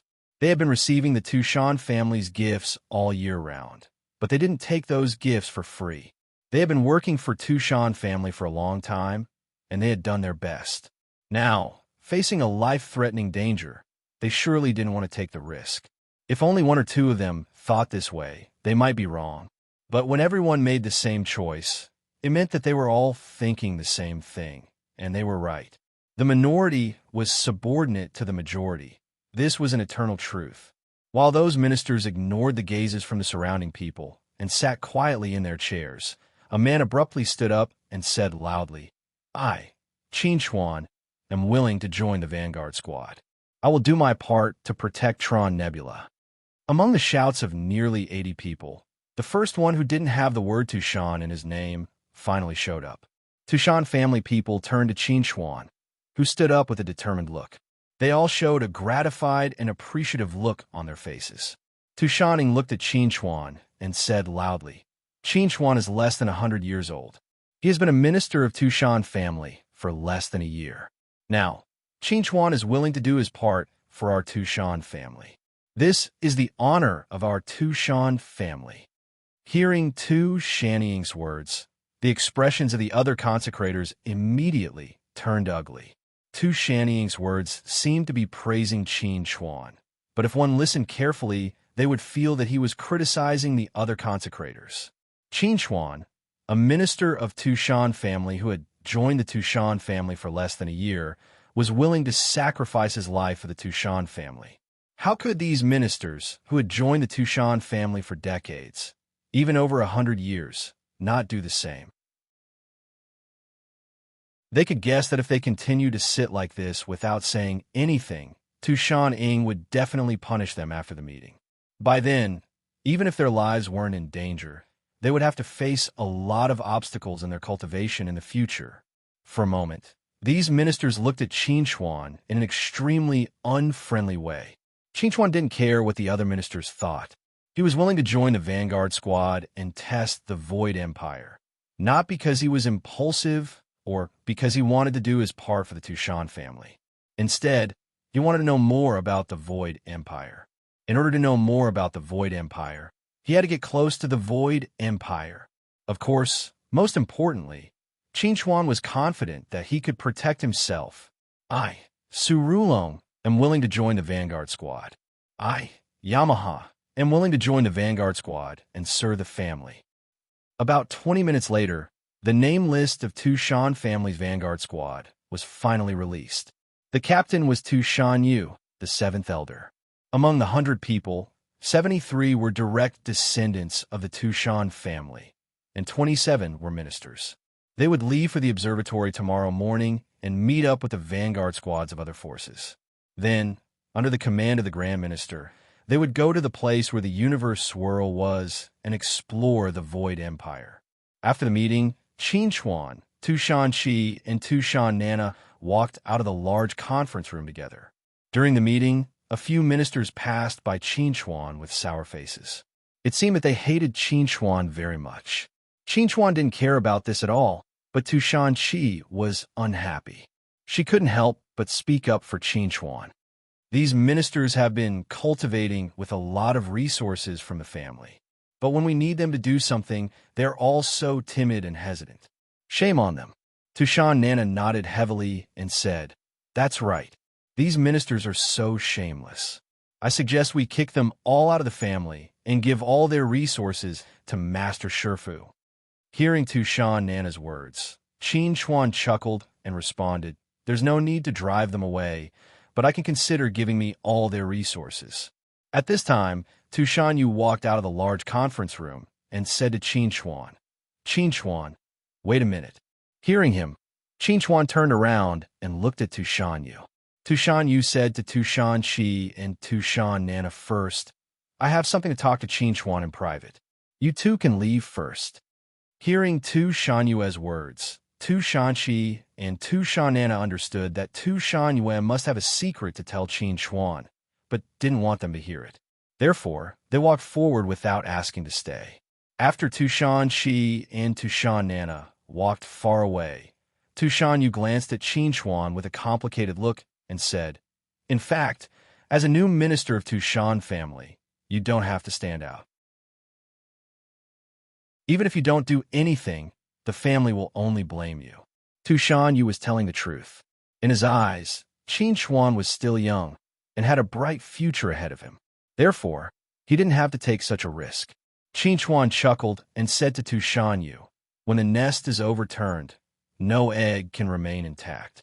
If the great army of Void Empire comes, I will die no matter whether I fight or not. It will be useless even if I run to the end of the world. Therefore, instead of staying here and waiting for the news from the front line, I prefer to take the initiative and take the initiative." Hearing Qin Chuan's explanation, Tushan Yu sighed and said, "If all ministers can have the same mentality as you, a young man like you wouldn't have to stand out today. Before, I was using you, and I got along well with you because of your value. But now, I feel that you are a cultivator worthy of my admiration, a real man." Seventh Elder, "I'll feel embarrassed if you say that." Qin Chuan laughed and said, "But I think you're right. I am indeed a real man worthy of your admiration."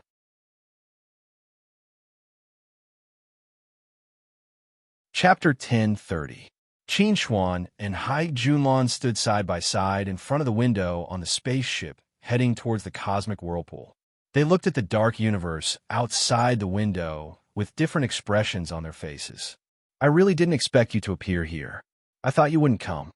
Hai Junlan didn't look at Qin Chuan. She looked straight ahead and asked, "Aren't you afraid of death?" Qin Chuan smiled and asked, "You are the legitimate son of the metropolis government and the future successor. Aren't you afraid of death?" "I'm different from you. I'm a person of status. If I'm really in danger, the people of the metropolis government will definitely do their best to protect me and retreat. But what about you?" Hai Junlan slowly turned her head and looked at Qin Chuan. If you're in danger, the people of the Tushan family might not necessarily do their best to save you. Qin Chuan grinned and said indifferently, "You don't need to tell me that. I can completely protect myself." "You're very confident, even in the face of the Void Empire's invasion." Hai Junlan looked deeply at Qin Chuan. "You weren't there when we faced the Void Empire in the ruins. You won't understand how helpless and hopeless I felt at that time. It's because you didn't experience that you're so confident. Although I didn't personally experience that incident, I watched from afar and heard about it. I know that the powerful being from the Void Empire called Pa is at least at the peak of the insightful Void realm. I also know that he has a Void tentacle comparable to a universe overlord. But so what?" Qin Chuan smiled. "Even if I can't beat them, I can still escape."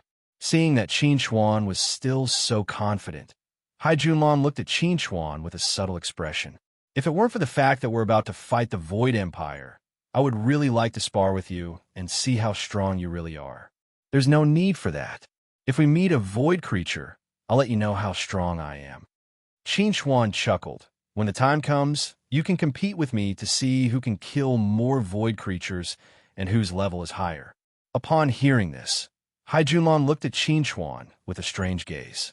She whispered, "Void creature? How much do you know about the Void Empire?" Qin Chuan was stunned for a moment and asked in confusion, "Did I say something wrong? Void creatures can't represent the Void Empire. Have you ever seen a pet that can represent its owner?" Hai Junlan said to Qin Chuan, "In the Void Empire, void creatures are like astral beasts or shuttles." After hearing Hai Junlan's explanation, Qin Chuan was stunned for a moment. He asked in astonishment, "Void creatures aren't warriors of the Void Empire?" Hai Junlan shook her head and replied, "No, the fighting power of the Void Empire is divided into two types. One is the Void Warriors, and the other is the Void Sorcerers." As the name suggests, warriors are units that rely on physical strength to fight, while Void Adepts rely on the power of intelligence. Qin Chuan was interested after hearing Hai Junlan's explanation. He asked, "Can you explain it in detail?" "According to what I know, Void Warriors and Void Sorcerers are divided into 9 ranks. The 9th rank is the weakest and is equivalent to our Qi refining stage. Our Dongshu stage cultivators are equivalent to 4th rank warriors or sorcerers. As for the strength of Void creatures, the strongest can only barely reach the 4th rank. However, Void creatures don't have complete intelligence. Most of them don't have intelligence, so they usually listen to the commands of warriors or sorcerers. That we saw that day was a 4th rank warrior. According to what we know, he is now at the peak of the 4th rank. He only needs a little opportunity to step into the 3rd rank. Once he becomes a 3rd rank warrior, we won't have any chance of winning." After hearing Hai Junlan's words, Qin Chuan's expression couldn't help but become serious. A 3rd rank warrior was equivalent to a fusion stage cultivator on their side. It was an existence at the level of a universe overlord. Even if all the people of Trung Capital were to work together, they might not be a match for it. Without waiting for Qin Chuan to ask, Hai Junlan continued, "So we have to find out the real situation of the Void Empire as soon as possible and eliminate them as soon as possible." Qin Chuan heard this and asked, "What about the Void Tentacles? How are the strength of these monsters classified?" Hai Junlan said to Qin Chuan, "Based on pure strength, the Void Tentacles are at the level of a universe overlord. However, the Void Tentacles are only a higher level Void creature. They also don't have intelligence. Although it will be troublesome to deal with them, it will be easier than dealing with Pa." After hearing Hai Junlan's explanation, Qin Chuan's heart skipped a beat. He asked, "If that's the case, we just have to deal with Pa, and then we can slowly deal with the Void Tentacles?" Hai Junlan nodded and replied, "That's right. This is also our plan. We'll deal with Pa first, and then come back to deal with the Void Tentacles. Without Po's command and control, the Void Tentacles won't be a problem." Qin Chuan was a little confused. "But the problem is, how are we going to separate Pa and the Void Tentacles? If they stay together, I'm afraid we won't be a match for them." After hearing Qin Chuan's question, Hai Junlon smiled and said confidently, "We don't have to do anything. They will separate on their own." Seeing the confident smile on Hai Junlin's face, Qin Chuan thought for a while and asked, "Could it be that the void tentacles have other things to do and can't participate in the battle for the time being?" Hai Junlon looked at Qin Chuan in surprise and replied, "You actually guessed it. That's right. This is also the purpose of our vanguard. We have to confirm whether the void tentacles have started building a teleportation channel before deciding whether to start the battle." I understand now. Pa summoned a void tentacle in the ruins to build a teleportation channel in the universe and allow more troops of the Void Empire to teleport over. Qin Chuan said in a low voice. Then he asked in confusion, "Then why didn't they just teleport their troops over when they were in the ruins?" That's because the teleportation channel they built back then wasn't stable. Only the void tentacles with extremely strong physical bodies could teleport over without being affected. Moreover, the teleportation channel they built in the ruins was only temporary and unstable. If they want to invade us, they will need an endless stream of troops. Therefore, what they want to build this time is a stable, long-term teleportation channel. This requires a large amount of void energy, and the void tentacles happen to be able to fulfill this requirement. Hai Junlon chuckled. And because a large number of void creatures die in the spatial turbulence, the void tentacles won't be able to replenish their energy. Once they start building the teleportation channel, the void tentacles will definitely be unable to move. That way, we will only need to face Po alone. It will be much easier. Chapter 1031. As the saying went, plans could never keep up with changes. Although the Great Du government had already formulated a detailed battle plan before they truly understood the situation of the Void Empire, no one knew whether this battle plan would actually come in handy. According to Qin Chuan, the Great Du government would lead the army out 5 days after the vanguard army set off.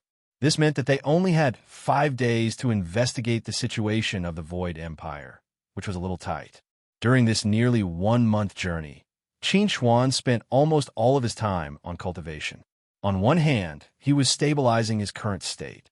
On the other hand, he was making corresponding arrangements for various possible situations so that he would not be flustered in the event of an unexpected situation. Just when they were about 3 days away from the universe whirlpool, Hai Junlon brought Qin Chuan a piece of news. The powerful forces of the Celestial Cluster had received news that a universe overlord would soon descend upon Tron Nebula to investigate the invasion of the Void Empire. I want to know how a universe overlord will come to Tron Nebula. Could it be that they will also take a spaceship? With regard to this, Qin Chuan was very curious.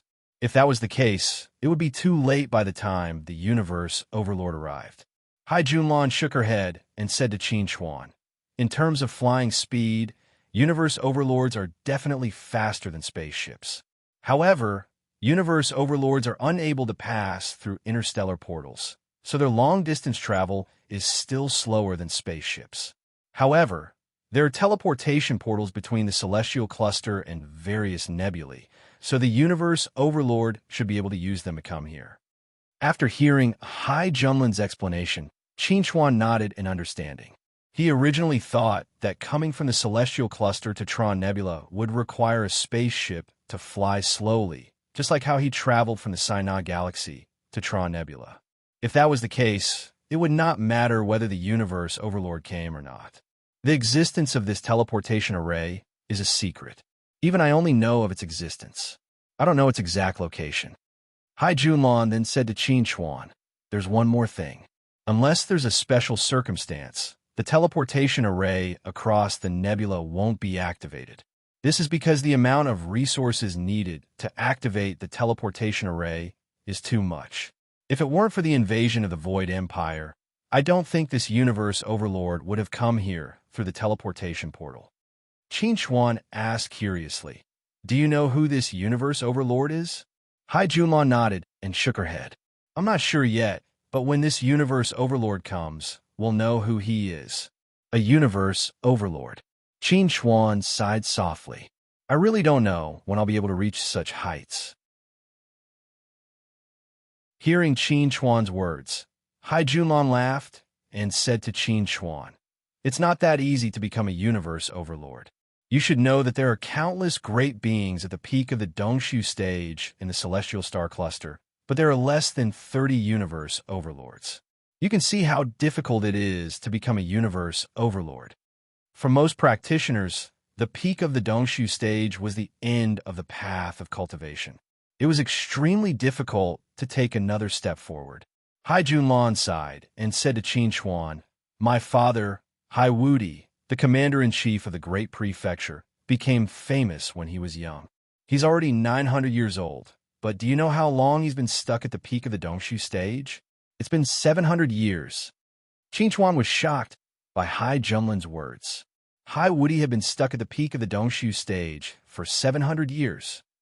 He hasn't made any progress in 700 years, Hai Junlan said helplessly. If he can't reach the peak of the Dongshu stage, he won't be able to combine with his body in this lifetime. Qin Chuan seemed to recall something and asked, "What about the Tushan clan? I remember my friend once told me that there was a great being in the Tushan clan who was known as the strongest in Tron Nebula." Hai Junlan laughed and said to Qin Chuan, "You're talking about Tushan Shui, right? Before my father became famous, Tushan Shui was indeed the strongest being in Tron Nebula. She was also at the peak of the Dongshu stage, but she should be 1,800 years old now." Qin Chuan looked at Hai Junlan in shock and asked, "Tushan Shui is already 1,800 years old, but she's still at the peak of the Dongshu stage? How long has she been stuck at this stage?" Hai Junlan took a deep look at Qin Chuan and said, "It said that when my father was young, Tushan Shui was already at the peak of the Dongshu stage and was known as the strongest being in Tron Nebula. I estimate that Tushan Shui has been stuck at the peak of the Dongshu stage for at least 1,500 years. If she doesn't have a great opportunity, she may not be able to reach the peak of the Dongshu stage and combine with her body in this lifetime." Qin Chuan took a deep breath and sighed. "This is really surprising news. But I'm not sure about Tushan Shui's current situation, because Tushan Shui left Tron Nebula more than 100 years ago and went to the celestial cluster to seek an opportunity to break through." Hai Junlan laughed and said, "If not for that, my father wouldn't have been able to replace him as the strongest being in Tron Nebula." "No wonder," Qin Chuan said in a low voice. "I was wondering why Tushan Shui didn't show up when such a big thing happened in Tron Nebula. It turns out that she left Tron Nebula a long time ago. 2 years ago, Tushan Jun followed in Tushan Shui's footsteps and also went to the celestial cluster. I don't know how he is now." Hai Junlan sighed and said, "If Tushan Jun was still in Tron Nebula, I wouldn't be so lonely. But fortunately, you appeared and filled the gap after his departure." Qin Chuan had heard about Tushan Jun long ago. Tushan Jun was the youngest and most talented talisman formation master of the Tushan family. He was also a cultivation genius with amazing talent. He thought that he would have a chance to meet this person in the Tushan Manor, but he didn't expect that this person had already left Tron Nebula. Qin Chuan asked curiously, "Don't you plan to leave Tron Nebula and go to the celestial cluster to seek opportunities?" Hai Junlan shook her head gently and replied, "I'm different from them.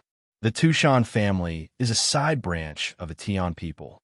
Tushan Shui and Tushan Jun can obtain the support of the Tian people if they go to the celestial cluster. But if I go to the celestial cluster, I will have to rely on myself. The starting point is too different." Hearing Hai Junlan's explanation, Qin Chuan nodded gently to show that he understood. In Tron Nebula, Hai Junlan was the young master of the Metropolis House. She had a high position and power and could get whatever she wanted. But once she went to the celestial cluster, she would only be an ordinary Dongshu stage cultivator. Her treatment would be completely different from Tron Nebula. Hai Junlan said proudly and confidently to Qin Chuan, "But one day, I will definitely go to the celestial cluster. My starting point is Tron Nebula, but my end point is definitely not here."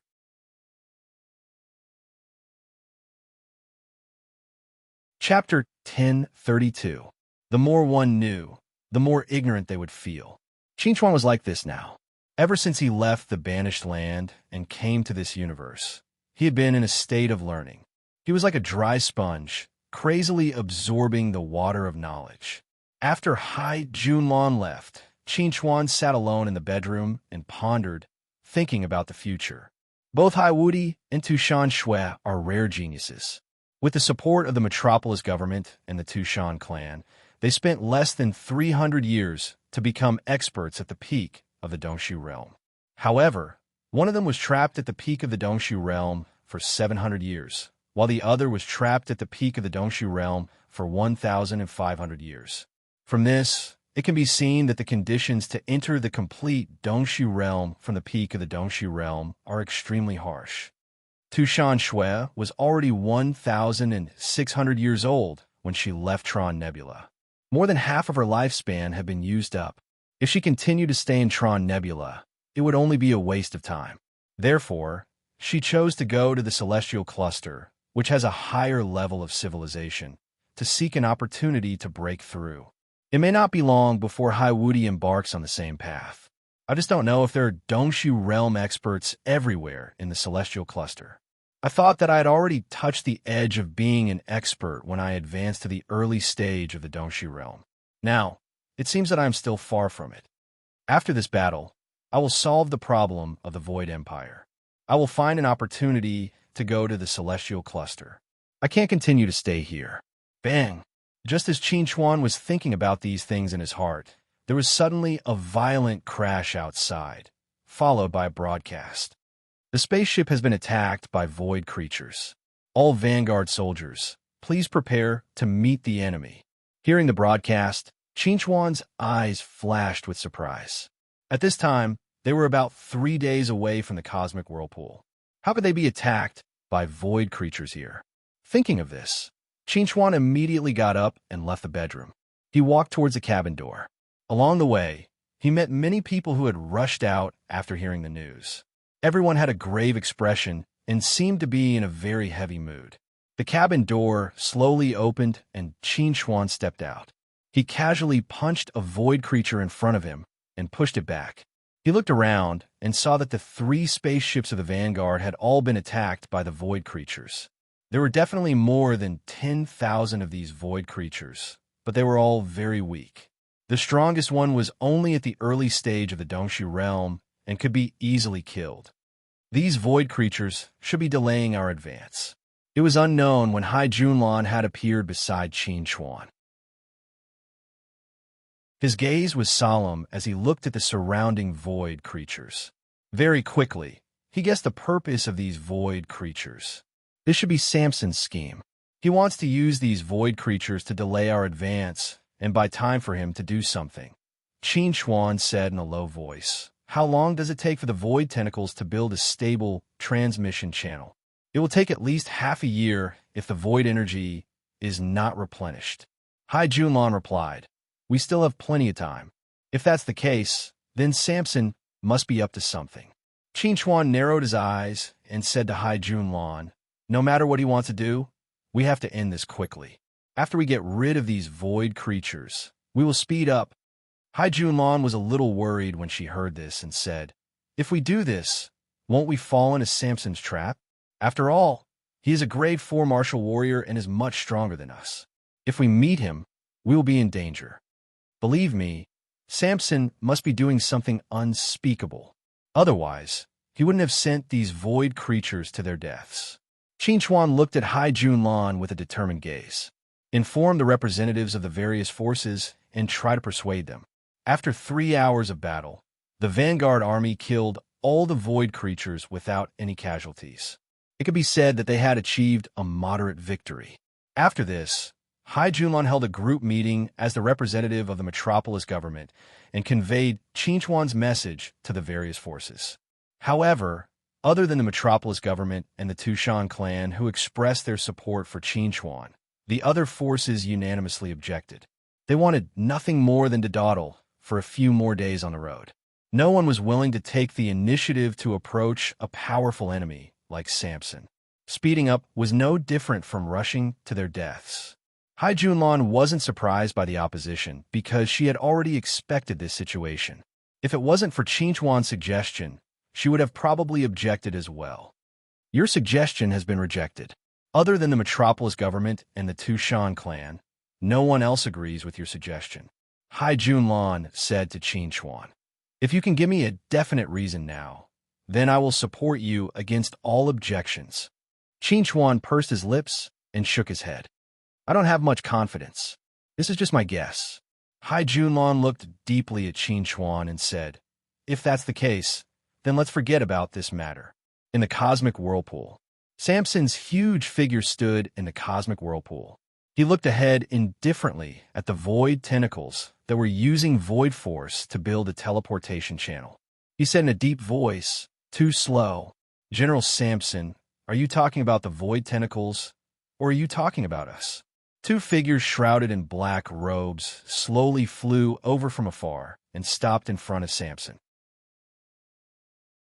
Samson frowned at the two figures in black robes and said coldly, you guys are too slow. The enemy is already at our door.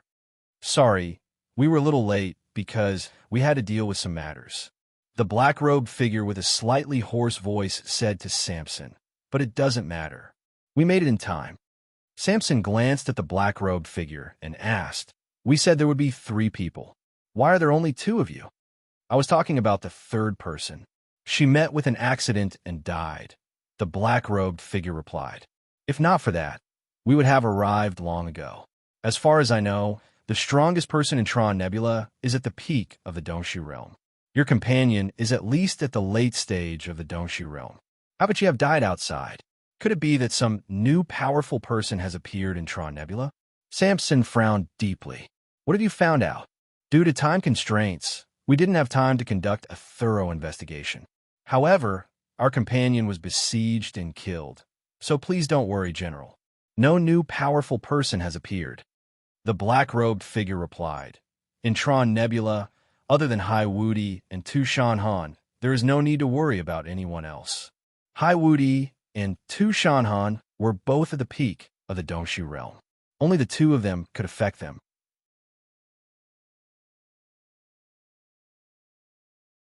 Chapter 1033. Ever since they were attacked by the void creatures, the Vanguard army had been much more careful on their way forward. Fortunately, there was no second attack, and the Vanguard army successfully arrived at a place that was only 1 day's journey away from the cosmic whirlpool. The reason why they stopped here was to avoid being discovered by the Void Empire if they got too close to the cosmic whirlpool. They didn't have any powerful warriors among them, so they couldn't stop Thompson.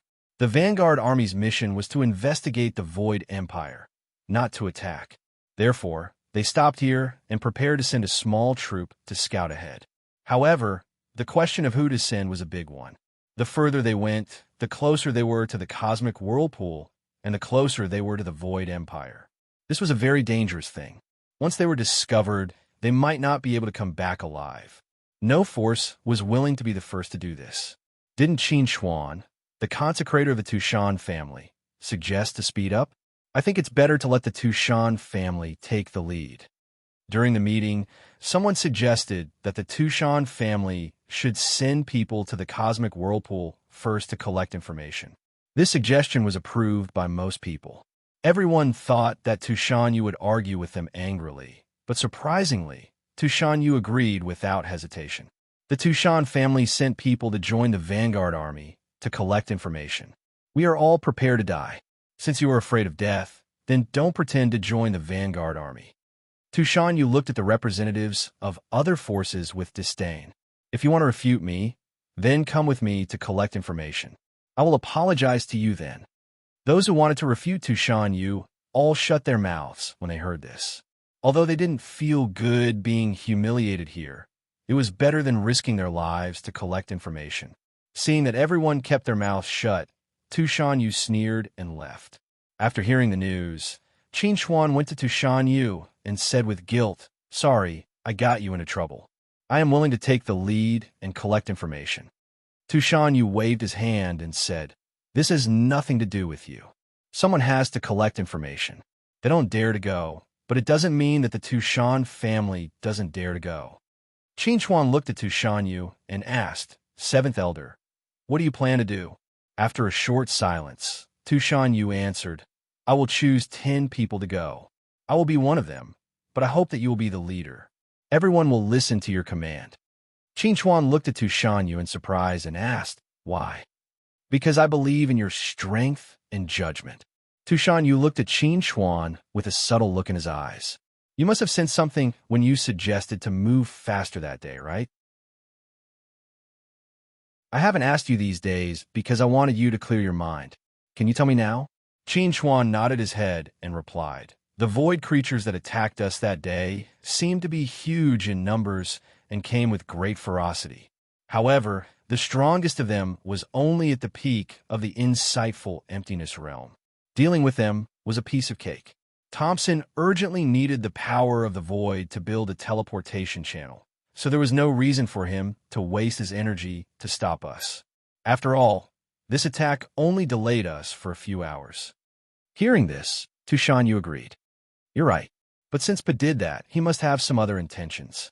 Qin Chuan threw a complicated glance at Tushan Yu and responded, I think Thompson stopped us that day because he was worried that we might run into some people. Tushan Yu was shocked and asked, How did you come up with such a guess? Qin Chuan pursed his lips and hesitated for a while. In the end, he did not tell Tushan Yu about the Void Empire colluding with Zerg. Firstly, he did not have any evidence to prove it. Secondly, the news was too shocking. Once it got out, it would cause a huge commotion. By then, he would inevitably become the center of attention. By then, some of his secrets might not be able to be kept. This is just a guess. That is why I suggested that we speed up and see if we can find any traces. Qin Chuan said to Tushan Yu, But since someone doesn't believe my guess, I don't want to explain it. After all, I can't prove it. Tushan Yu's expression changed. After thinking for a while, he said to Qin Chuan, According to you, Void Empire still has reinforcements in Tron Nebula? Qin Chuan nodded and replied, We can't rule out this possibility. Others did not know how much power Zerg had hidden in Tron Nebula, but Qin Chuan knew it all. In this short period of time, he had killed 2 Dongshu stage Zerg and countless Apotheosis stage masters. In addition, he knew some inside information that no one else knew. It was normal for him to have this kind of suspicion. Due to the space turbulence, most of the void creatures had died. Thompson was now weak, so he would definitely ask for help. And the only one who could help him here was Zerg. Unfortunately, he could not say these conjectures out loud. The only thing he could do was to try his best to guide everyone to discover this secret. In that case, there is no time to lose. We will depart immediately. If the Void Empire really has Yuan Jun, then we must send this news back and let everyone be prepared. Tushan Yu's face was serious. This matter concerned the survival of Tron Nebula. They cannot be careless. Qin Chuan's group of 10 people left the spaceship in a shuttle with anti-reconnaissance and stealth functions. They headed toward the cosmic whirlpool. They were very careful on the way. Everyone was on high alert. Actually, you don't have to be so nervous. This shuttle is from the Metropolis Prefecture. It is a reconnaissance shuttle that was developed by the Metropolis Prefecture's Research Institute. Even if a Dongshu stage master spreads out his spiritual power completely, he won't be able to discover the existence of this shuttle. The person in charge of driving the shuttle smiled and said to everyone can relax. If someone discovers the shuttle will also discover the other party. By then, we will be able to react in time.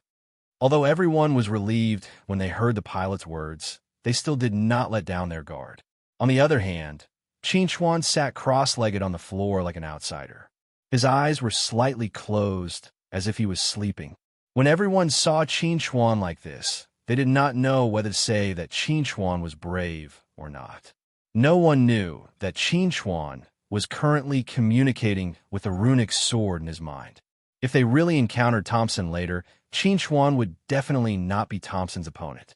Therefore, he had to communicate with the runic sword in advance, so that the runic sword would attack at the critical moment and repel Thompson.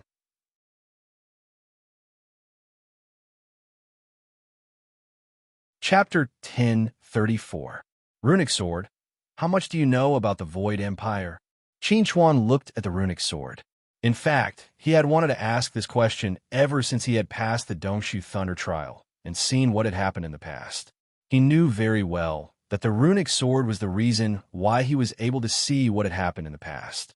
In response to Qin Chuan's question, the runic sword's answer was very simple and straightforward. It knew as much as Qin Chuan. Now that the runic sword was riddled with scars, it could no longer remember many things that had happened in the past.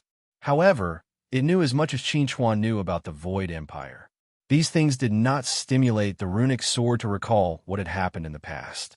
As for the things that Qin Chuan had seen in the dreamscape, the runic sword could not see them. However, there was one thing that the runic sword was certain of. The Void Empire was their enemy, an enemy that they had to eliminate.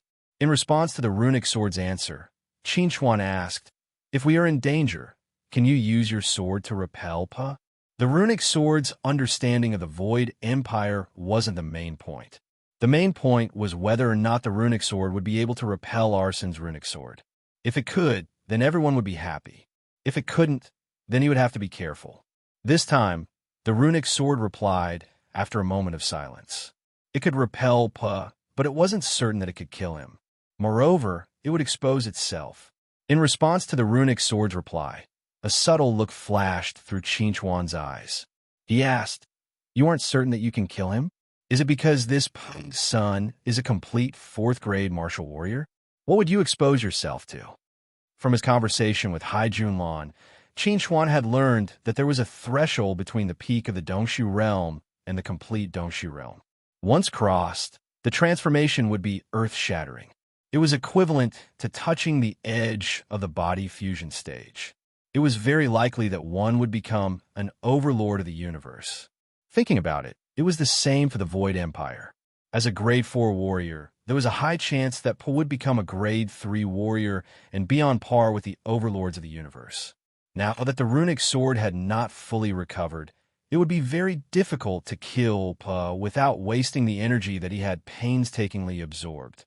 As for the exposure that the rune sword was worried about, it was the exposure of his identity. Others might not be able to tell that Qin Chuan was a human, but that was not the case for Samson. Once Qin Chuan borrowed the power of the runic sword, his human bloodline would definitely be exposed. If Samson discovered it, Qin Chuan would definitely become a target for everyone. Even if the Void Empire could not do anything to Qin Chuan, Zer could. Who? Qin Chuan sighed softly and said, "If that's the case, it'll be very difficult for me to borrow your strength this time. Once I'm exposed, the consequences will be unimaginable." Without the help of the rune sword, Qin Chuan had to be fully prepared. He had to be careful and retreat in case of danger. The universe whirlpool is 3,000 miles ahead of us. If we continue to approach it, there's a chance that we'll be discovered. The pilot who was piloting the shuttle said to everyone, "I suggest that you all wear the invisibility equipment and split up. I'll hide around and wait for you to come back. If there's a battle, I'll retreat in 20 minutes. So try to come back within 20 minutes after you're exposed." Hearing the pilot's words, Tushan nodded seriously and said to everyone, "Everyone, put on the invisibility equipment." Hearing this, everyone immediately took action and put on the cloaking device. This cloaking device could not only turn their bodies invisible, but could also hide their breathing, heartbeat, and even questions, making them look like meteorites floating in the universe, ordinary and unremarkable. We'll split into 5 groups and explore the universe whirlpool from different directions. Once you find the Void Empire, don't use the photon computer. Activate the tracking equipment immediately. Remember, after activating the tracking equipment, do not move unless something unexpected happens. Once you move, you'll be exposed. Hearing this, everyone responded loudly, "Yes, sir." Tushan nodded, then said to Qin Chuan, "Qin Chuan, you're in my group." After assigning their tasks, everyone started to move. Qin Chuan and Tushan left the shuttle and flew towards the universe whirlpool. At their normal speed, it would only take them a couple of minutes to reach the universe whirlpool. However, because they were afraid of the Void Empire, they flew very slowly, as if they had really become meteorites floating randomly. "Qin Chuan, Do you think Elder 3 and the others are still alive? Tushan Yu looked around vigilantly. What he said to Qin Chuan had nothing to do with intelligence gathering. Qin Chuan glanced at Tushan Yu. After a short silence, he responded, "It's been such a long time. If they're still alive, they must have found a way to return to their families. If they haven't, it means that they might have fallen into the hands of the Void Empire, become captives, or already died. Whether they were captives or dead, it wasn't a good thing. If Elder 3 and the others are captives, then the Void Empire must have more captives. Perhaps the Void Empire will use them to threaten us." Tushan Yu said in a deep voice, "And with their strength, it's almost impossible for them to die in the turbulence of space." Turbulence of space might be dangerous for apotheosis stage cultivators, but for Dongshu stage cultivators, it would only cause some trouble. In other words, Elder 3 and the others had either died in the hands of the Void Empire or become captives. I hope they're already dead. Tushan Yu was in a bad mood when he said this. If it weren't for the fact that they were facing an enemy like the Void Empire, who would want their own brothers to die in the outside world. When Qin Chuan heard these words, he sighed helplessly. If Arson were to use the third elder and the others as hostages to threaten them, they would definitely not compromise in the face of righteousness that concerned the survival of the Terong Nebula. At that time, Arson might even kill the third elder and the others to vent his anger. Witnessing the death of one's loved ones was truly heartbreaking. After this conversation, Tushan Yu and Qin Chuan both fell silent. They moved forward in silence. Slowly, they approached the space vortex and saw many broken wreckages of spaceships floating quietly in space. There are only wreckages of spaceships. There are no corpses. Qin Chuan looked around and didn't see any corpses. According to common sense, this shouldn't have happened. They should have been taken away by the Void Empire. Those corpses should be good nourishment for the Void tentacles.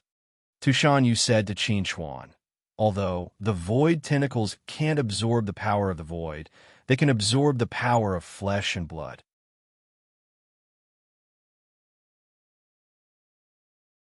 Chapter 1035. Hearing Tushan Yu's explanation, Qin Chuan's face darkened slightly. This was not something to be happy about.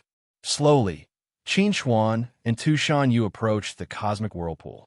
The spatial turbulence had long stopped, and the cosmic whirlpool had returned to normal. With their eyesight, they could easily see through the cosmic whirlpool.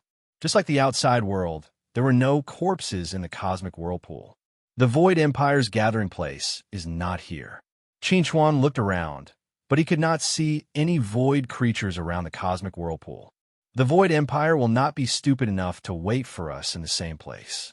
They must have found a place that they think is safe and hidden, Tushan Yu said to Qin Chuan.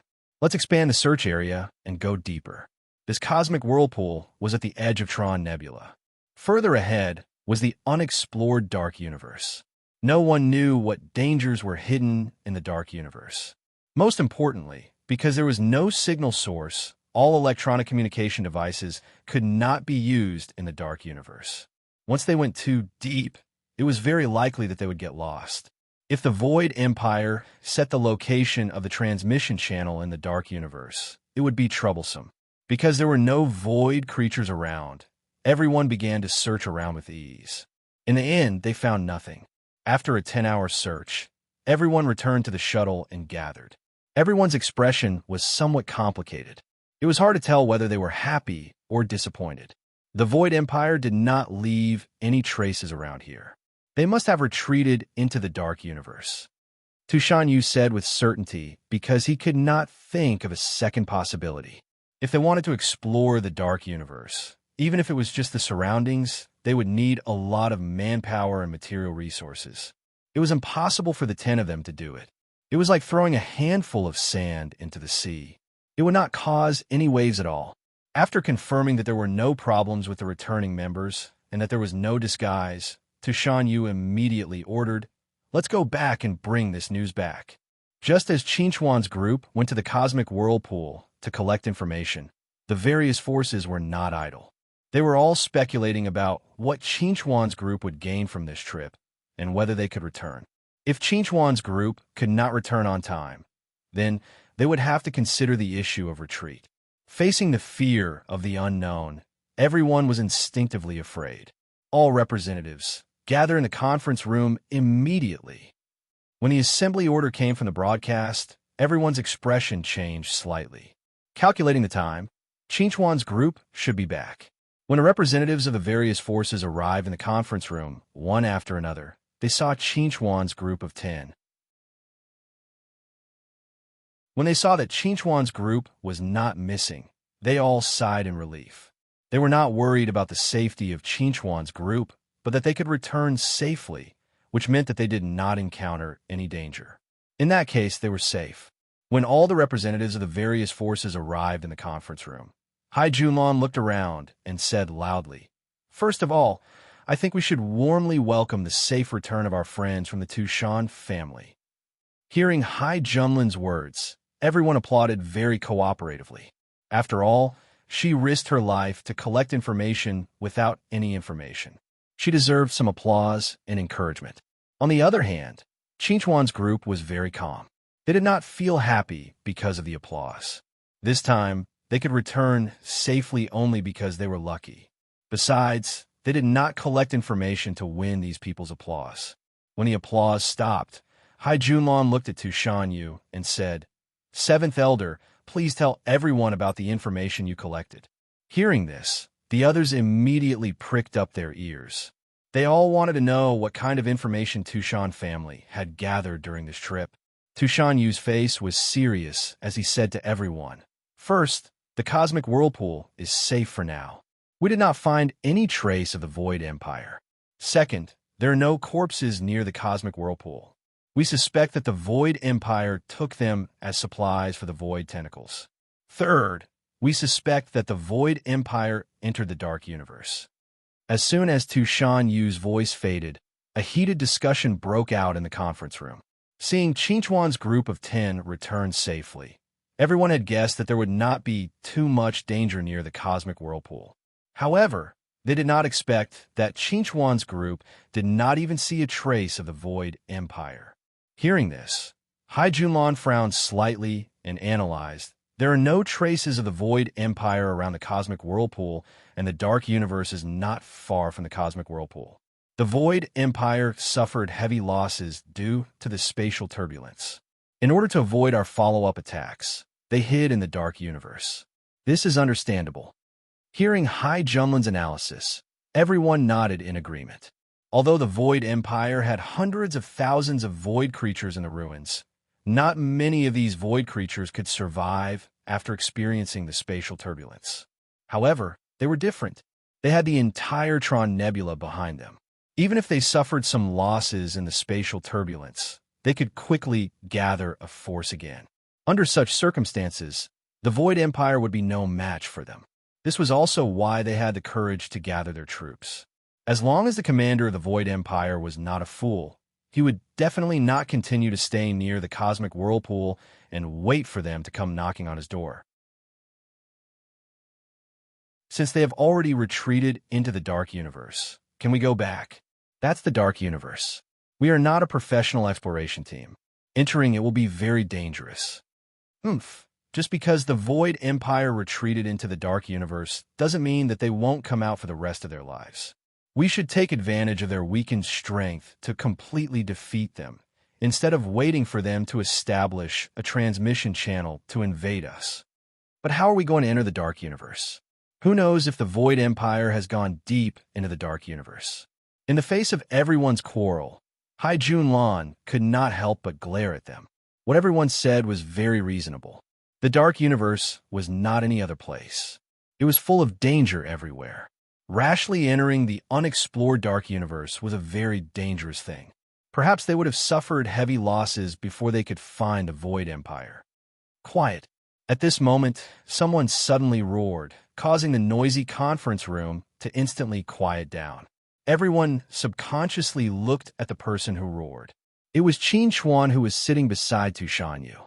Facing everyone's gaze, Qin Xuan pursed his lips and said faintly, "Maybe the Void Empire did not enter the Dark Universe."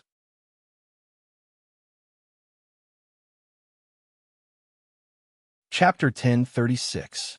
Upon hearing Qinchuan's words, the meeting room immediately quieted down.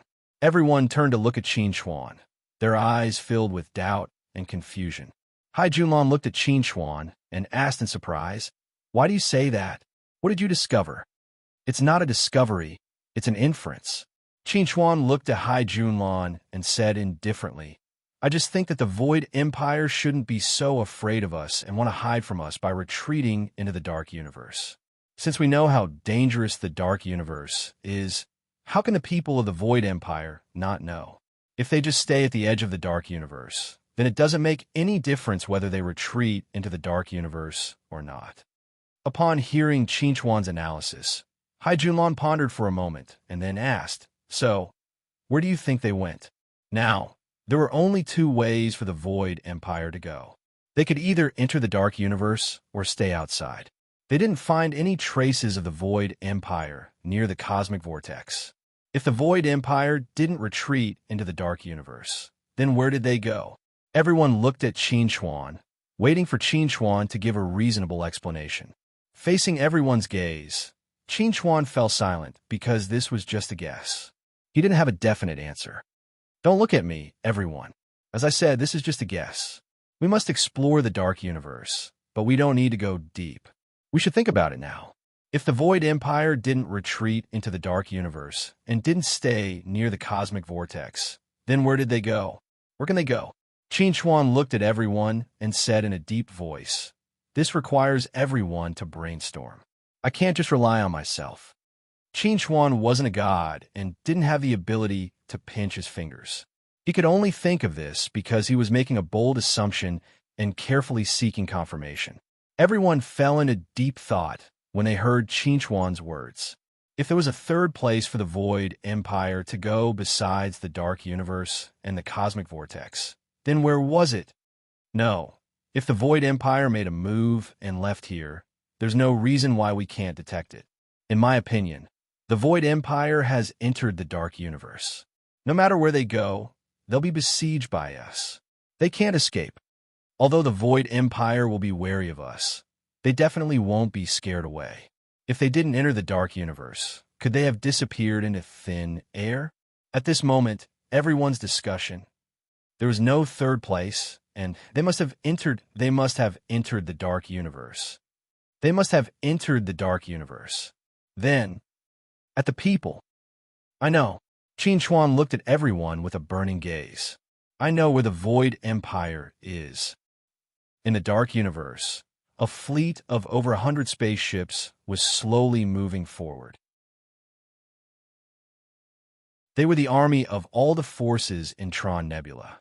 There were more than 100,000 of them, and the weakest was at the early stage of the Apotheosis realm. The strongest was Hai Wudi, the governor of the Metropolis Prefecture. He was at the peak of the Dongxi realm. Such a powerful army was enough to sweep across the entire Tron Nebula. Their target was the Void Empire, Samson. Hai Wudi and Tushan Han sat opposite each other on the flagship. Hai Wudi was tall and strong. His face was dignified without being angry. Clad in silver armor, he looked extraordinarily mighty. Compared to Hai Wudi, Tushan Han looked much gentler. He wore a gray robe, and his face was neither happy nor sad. He was elegant and easygoing. "Brother Tushan, you must have read the information from the Vanguard," Hai Wudi said to Tushan Han calmly. "This time, your Tushan family has made a great contribution. When no one dared to go near the cosmic whirlpool to collect information, the Tushan family stepped forward and accepted this extremely dangerous mission. Nothing dangerous happened, but it didn't mean that the Tushan family didn't pay any price." Hearing Hai Wudi's praise, Tushan Han smiled and responded, "The Void Empire is related to the survival of the entire Tron Nebula. As a branch of the Tian people, we Tushan family should set an example. This is not something to be praised." Hearing this, Hai Wudi continued, "What do you think of the young man named Qinchuan's guess?" Tushan Han remained silent for a while, then answered, "It's not impossible." Hai Wudi narrowed his eyes and asked, "That young man is a humanoid, right? He doesn't seem to have a strong background. If so, how did he guess this?" It doesn't make sense. I think even you don't know about this. Tushan Han glanced at Hai Wudi blandly and answered, "What does it matter? As long as he's not an enemy. Does it really matter where he got the information from?" "You're right. I'm thinking too much."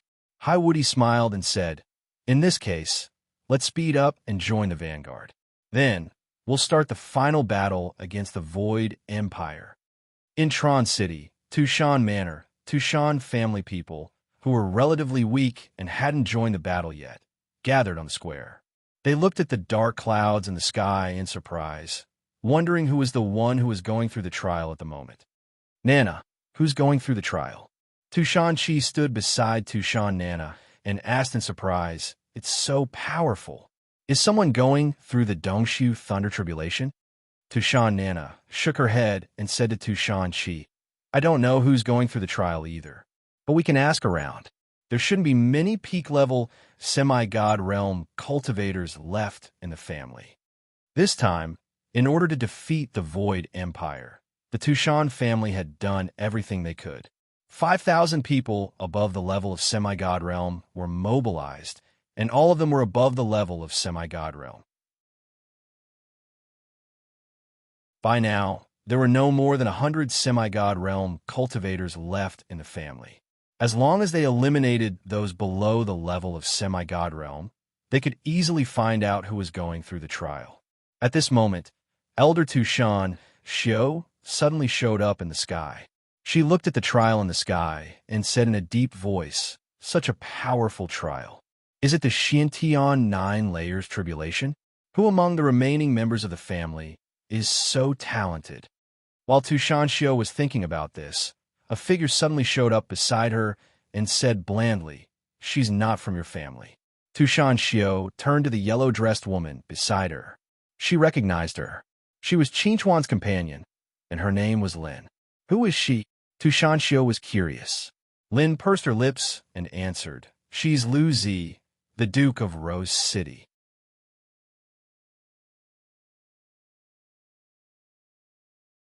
Chapter 1037. For days later, the main force of Tron Nebula and the Vanguard Army met 3,000 kilometers away from the Cosmic Whirlpool. When the main force arrived, the Vanguard Army saw Hai Wudi and Tushan Han. They smiled as if they had found their backbone. Qin Chuan was in the crowd. He looked at the majestic Hai Wudi and carefully sized him up. "This is Hai Wudi, the governor of the Metropolis Prefecture. He is now the strongest person in Tron Nebula and a cultivator at the peak of Dongshu Realm. Looking at him from the outside, he looks ordinary. His chi is restrained, and there is nothing special about him. If you don't know him and meet him on the street, you might treat him as an ordinary person." Qin Chuan thought that Hai Wudi would be an awe-inspiring expert. He didn't expect him to be such an ordinary person. However, the more ordinary Hai Wudi was, the more people felt that he was not simple. It was easy for an expert to make others feel that he was strong, but it was extremely difficult to make others feel that he was harmless. If Hai Wudi attacked Qin Chuan without knowing, Qin Chuan might not be able to defend himself. In his perception, Hai Wudi didn't have the power to threaten him at all. But Tushan Han was different. When Qin Chuan saw Tushan Han for the first time, he could feel how powerful Tushan Han was. He knew that he could not resist Tushan Han, now that he had reached the Dongshu stage. Although he still felt that it was difficult to resist Tushan Han, he was not as uncertain as when he faced Hai Wudi. Therefore, although they were both at the peak of Dongshu Realm, Hai Wudi was stronger than Tushan Han. Qin Chuan was in the crowd. Neither Hai Wudi nor Tushan Han noticed him. Although he was at the early stage of Dongshu Realm and could be considered a tyrant, there were at least 1,000 Dongshu Realm cultivators present. Qin Chuan was not conspicuous at all. Zhuasisi once told me that there were more than 100 cultivators at the Dongshu stage in the Terong Nebula. But now, there are more than 1,000 cultivators gathered here, which is more than 10 times more than what Zhuasisi said. Zhuasisi wouldn't lie to me about this kind of thing. I think what she knew was just the surface. What is shown to me now is the real strength of each force. And even there are still some hidden forces. Qin Chuan looked around. There was a subtle expression in his eyes. He did not understand. With the strength in front of him, even if they were facing all the void creatures in the ruins, they might still be able to fight. However, before this, even the metropolitan government could not gather all the forces together. If not for the pressure of public opinion, Tron Nebula might still be in a state of disunity. After thinking about it, Qin Chuan still could not figure out the crux of the matter. After all, he did not know much about the various forces in Tron Nebula. He could not know if there were any hidden secrets. Just as Qin Chuan was thinking about this, Hai Junlan suddenly appeared behind him and said, "Brother Qin, my father and Elder Tushan want to see you." Hearing Hai Junlan's words, Qin Chuan subconsciously looked forward. Hai Wudi and Tushan Han, who were in the middle of the crowd, had disappeared without him noticing.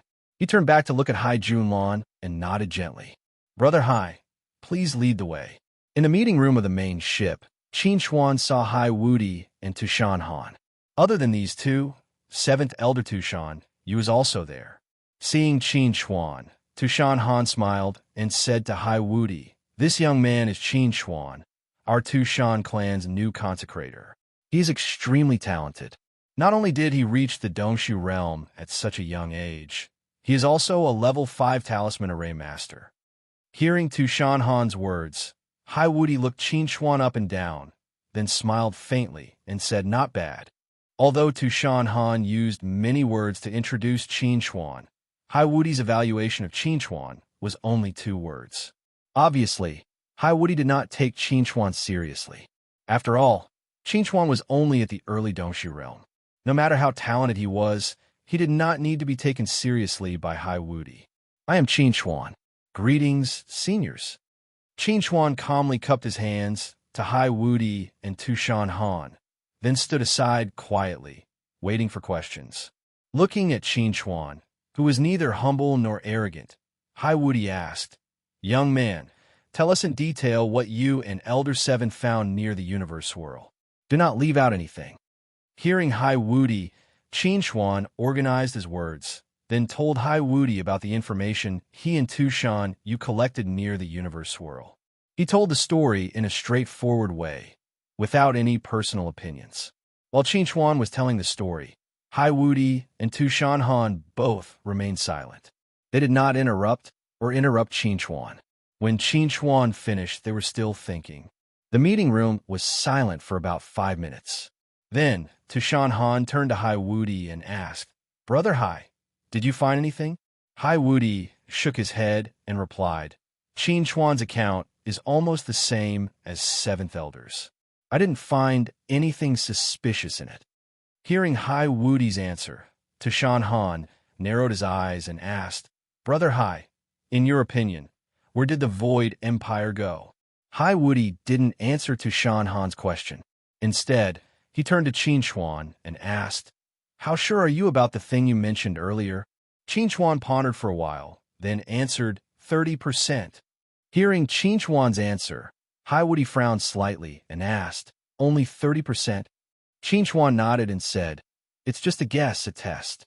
If it fails, it will only delay us for a while, and we won't lose too much. But if we really find traces of the Void Empire, it'll be a good thing for us." As Qin Chuan's voice faded, the meeting room once again fell into a long silence. Tushan Han glanced to Hai Wudi and said, "I think Qin Chuan's words make sense. Let's give it a try. If it works, everyone will be happy. If it doesn't, it doesn't matter. After all, we can't find the Void Empire now. It doesn't matter if we waste some time." Hai Wudi frowned slightly. After thinking for a while, he replied, "Since Brother Tushan said so, let's give it a try."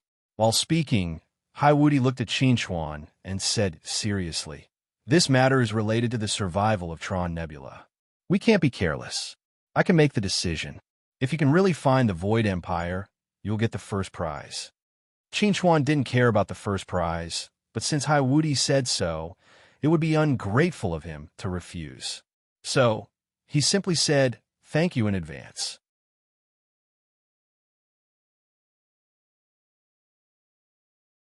Chapter 1038. People thought that after the main force and the vanguard met, they would reorganize themselves and take the next step. However, to their surprise, Hai Wudi and Tushan Han gave the order together. They ordered the army to go to the space swirl immediately and asked everyone to be prepared for the battle. As soon as the order was given, everyone became nervous. They had sent people to explore the area around the cosmic whirlpool, but they didn't find any trace of the Void Empire. Why did they still have to go near the cosmic whirlpool and prepare for battle? What was going on? Could it be that there was a new discovery?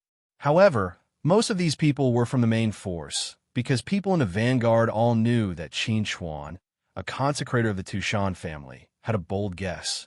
They might be heading to the swirl to confirm his guess. However, they weren't sure if it was because of this. No matter how confused they were, Hai Wudi and Tushan Han had given the order, and they couldn't go against it. Therefore, they had no choice but to move towards the swirl with curiosity.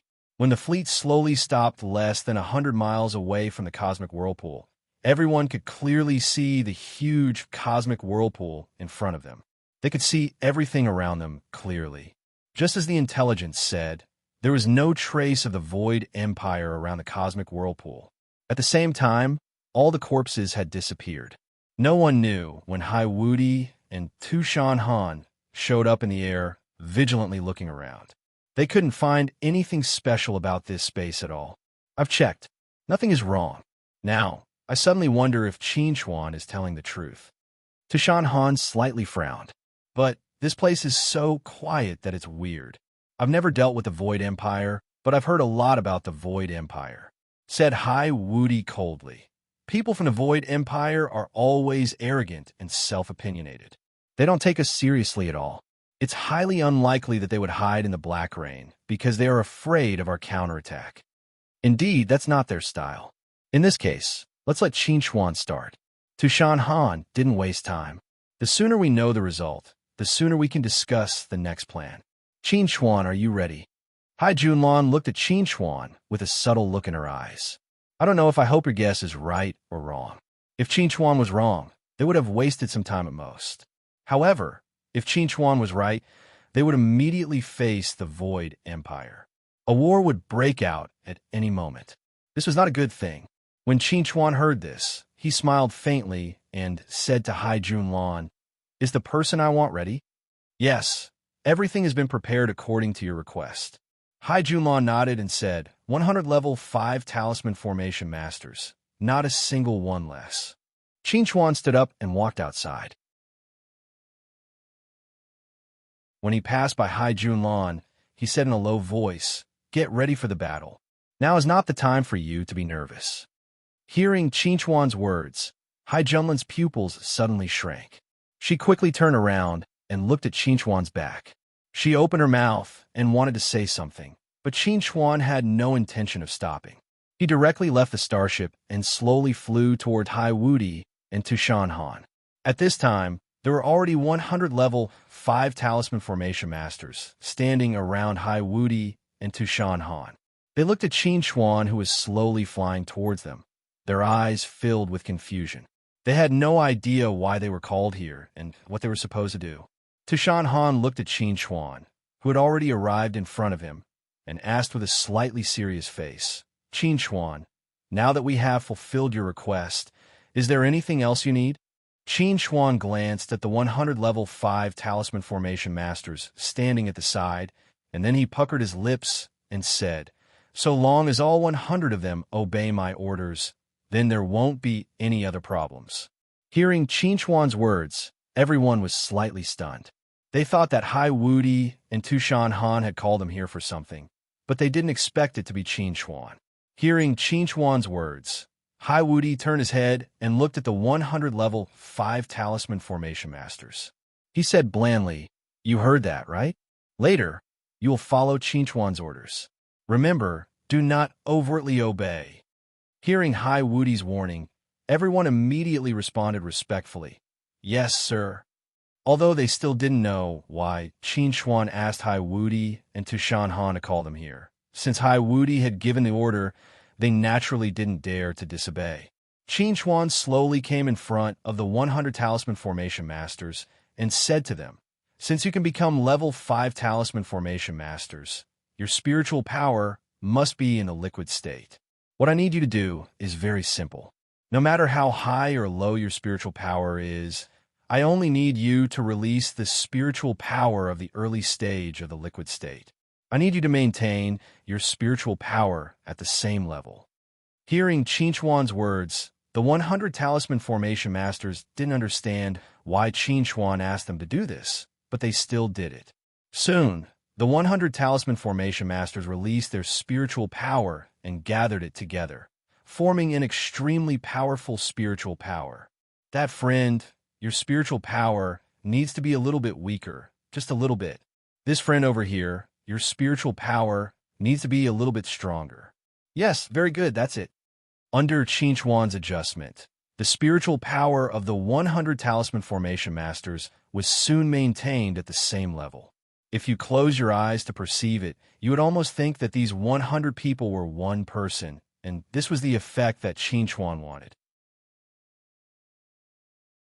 After the adjustment, Qin Chuan said to everyone, "Now what you need to do is to sweep the surroundings of the universe vortex with your spiritual power under the guidance of my spiritual power." Hearing Qin Chuan's words, everyone's face showed a touch of surprise. They didn't understand the meaning of Qin Chuan's words. At this moment, Hai Wudi spoke again. "Don't think too much. Maintain your spiritual power and listen to Qin Chuan's command." Hearing Hai Wudi's words, everyone's face immediately became serious. They stopped thinking and focused on maintaining the intensity of their spiritual power, doing whatever Qin Chuan said.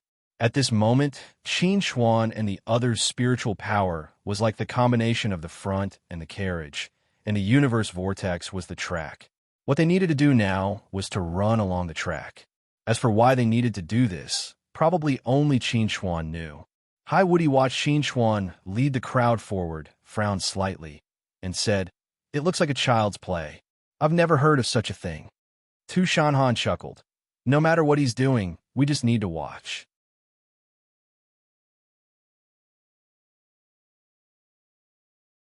Chapter 1039. At this moment, not only were Hai Wudi and Tu Shanhan paying attention to Qin Chuan, but most of the people in the main force were looking at Qin Chuan through the porthole, wondering what he was going to do. The vanguard troops, on the other hand, were nervous and uneasy. If Qin Chuan failed, it would be fine, but if Qin Chuan succeeded, they would have to face the Void Empire directly. Yes, Qin Chuan spent so much effort to find 100 Talisman Formation Masters and adjust the spiritual strength of these 100 Talisman Formation Masters to find traces of the Void Empire. Qin Chuan never believed that the Void Empire had left this place. He felt that the Void Empire must still be here, but hidden by some means. The detection radar on the spaceship might not be able to find the secret, but the man-made radar might be able to. Under the guidance of Qin Chuan, everyone's spiritual strength slowly moved forward. It was not fast, and it took about 2 hours to finish exploring the surroundings of the universe vortex. They did not know whether they were lucky or not, but after about 20 minutes, they stopped. It was not that they did not want to move forward, but that something in the void was blocking their way. The moment this feeling of being blocked appeared, Qin Chuan could not help narrowing his eyes slightly and looking at that place. It seemed that there was nothing there, but their spiritual strength radar was blocked. Noticing that Qin Chuan had stopped, Tu Shanhan immediately asked, "Did you find something?" Hai Wudi looked at Qin Chuan with a subtle expression. It had only been 20 minutes, and he had found something? Qin Chuan pursed his lips and replied in a serious tone, "First Elder, Commander Hai, please get ready for battle." Hearing Qin Chuan's words, Hai Wudi and Tu Shanhan's expressions immediately became extremely serious. In this case, if Qin Chuan had really found something, maybe the Void Empire's traces would be exposed in the next moment. "Everyone, get ready for battle." Hai Wudi shouted and conveyed the order to everyone in the main force and vanguard troops.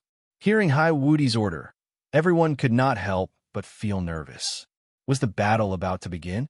Right when Hai Wudi ordered everyone to prepare for battle, Qin Chuan turned his gaze towards the 100 talisman formation masters behind him at the same time, and he said to all of them, "I'll count to 3. When I count to 3, all of you must immediately erupt with all your spiritual energy and charge forward." Hearing Qin Chuan's words, someone asked curiously, "Is there no need to unify the strength?" Qin Chuan nodded and replied, "Qin Chuan's strength. I asked you to unify your spiritual strength to Du's 2's strength. Now, we's the result. Naturally, there is no need to unify the strength 2's. Now we've got the result. Do as I say, don't have any hesitation." "Sir, 1, 2. Qin Chuan looked forward with an extremely solemn gaze and shouted, 3. With Qin Chuan's 3, the 100 talisman formation masters immediately burst out all their spiritual strength according to Qin Chuan's request and charged forward. Under the impact of this powerful spiritual strength, ripples suddenly appeared in the seemingly normal space, as if something was about to be revealed. Seeing this, Hai Wudi and Tu Shanhan both mobilized their spiritual strength and prepared to attack at any time. Not enough. Qin Chuan let out a low roar and suddenly erupted with all of his spiritual energy. His core condensation spiritual energy was like a sharp spear that fiercely pierced forward. Finally, Qin Chuan's spiritual strength was like the straw that broke the camel's back. The ripples suddenly became incomparably violent and then spread out with a loud bang, revealing a huge, light purple, translucent ball in front of everyone's eyes. An evil aura assaulted their nostrils. Looking at the huge, translucent ball, everyone's eyes were filled with deep shock. Originally, they were just trying their luck. They never thought that Qin Chuan would actually find traces of the Void Empire here. At the same time, Puh, who was inside the ball, also noticed them. He looked at the huge fleet outside with a gloomy gaze and said in an extremely angry tone, "Is this the concealment technique you're so proud of? You were discovered so quickly."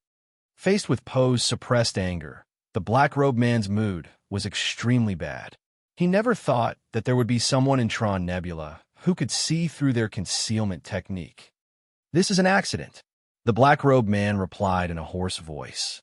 Even universe overlords wouldn't be able to detect the abnormality here if they didn't get a clue beforehand. The truth is right in front of us, and you're talking about universe overlords. Puh snorted. "Fortunately, I set up a void barrier in advance.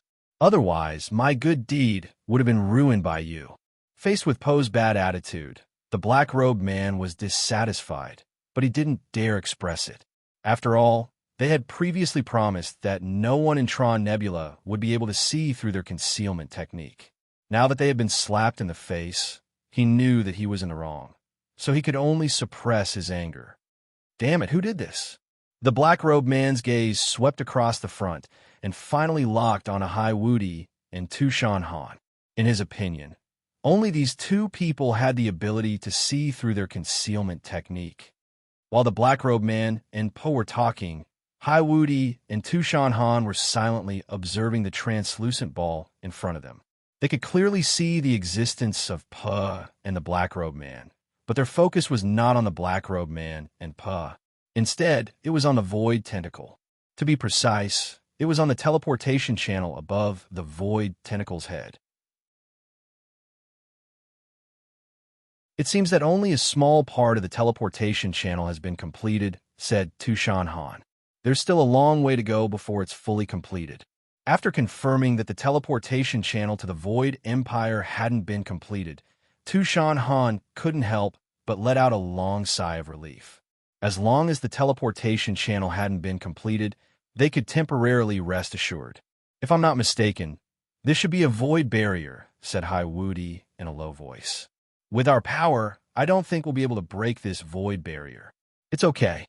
We can guard here and wait for the universe overlord to come and help us." Tu Shanhan laughed.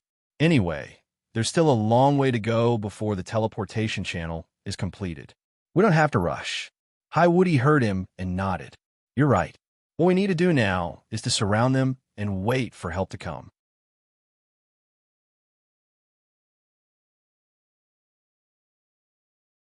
Chapter 1040. He actually discovered the location of the Void Empire. Hai Junlon looked at the void barrier in the distance with a complicated look in his eyes. It was not only because they were about to face the Void Empire, but also because Qin Chuan's outstanding performance made him envious and even a little jealous. At this time, both the main force and the vanguard were talking about the appearance of the void barrier. Those who did not know what was going on finally understood what Qin Chuan was doing, and the way they looked at Qin Chuan suddenly changed. Who is this person? How did he discover the location of the Void Empire? Why can he pinpoint the location of the Void Empire when we don't know anything about it? Now that the Void Empire has appeared, the war is about to begin. While everyone was talking about the appearance of the Void Barrier, as the protagonist of this incident, Qin Chuan's eyes were fixed on the two black-robed figures. He was very familiar with this outfit. Sure enough, the Void Empire has reinforcements, and it's Zerg. Qin Chuan looked at the two black-robed figures with sharp eyes. As long as I kill them here and expose their identities, Zerg will become the target of public criticism. Just as Qin Chuan was thinking about this, Hai Wudi and Tu Shanhan suddenly turned around and flew toward the main ship. It seemed that they had no intention of attacking. Seeing this, Qin Chuan was slightly stunned. Then he flew toward the two and blocked their way. Commander Hai, Great Elder, now that the Void Empire has appeared, why don't we launch an attack? In response to Qin Chuan's question, Tu Shanhan answered, with the protection of the Void Barrier, we can't do anything to the Void Empire for the time being. So we have to wait for the universe overlords to arrive, and then we'll try to attack. Hearing Tu Shanhan's answer, Qin Chuan turned to look at the Void Barrier in the distance and asked, even with your power, you can't break this Void Barrier? It's not that we can't break it, but we'll have to pay a price. When Thompson comes out, without me and Brother Tu Shanhan, who can defeat him? Hai Wudi said to Qin Chuan indifferently, you deserve the credit. As for what to do next, that's between Brother Tu Shanhan and me. You don't need to worry. Qin Chuan took a deep look at Hai Wudi's indifferent eyes. Wudi's indifferent gaze slowly took 2 steps back and made way for Hai Wudi and Tu Shanhan. Hai Wudi and Tu Shanhan's eyes. Hai Wudi and Tu Shanhan's return. They flew and continued to fly as Wudi ants with Shanhan's assess. Qin Chuan gloomily watched Hai Wudi and Tu Shanhan return to the Wudi and Tu Shanhan's backs. He couldn't help but clench his fists. The Void Empire has been found, and they have Zerg's help. Instead of launching an attack now, they're waiting for some universe overlord to come. They're wasting the opportunity. They're giving the enemy time to react. They're digging their own graves. Qin Chuan was angry, but there was nothing he could do. Hai Wudi and Tu Shanhan were the ones who could make the decision. Earlier, when he blocked their way, Hai Wudi was already displeased. If he hadn't just made a contribution to the Tu Shanhan family, Hai Wudi might have turned on him already. Judging from Hai Wudi and Tu Shanhan's attitudes, they obviously didn't want to launch an attack, which was completely different from before. Qin Chuan didn't understand why their attitudes changed so fast. Unfortunately, he was only an early-stage Dongshu cultivator.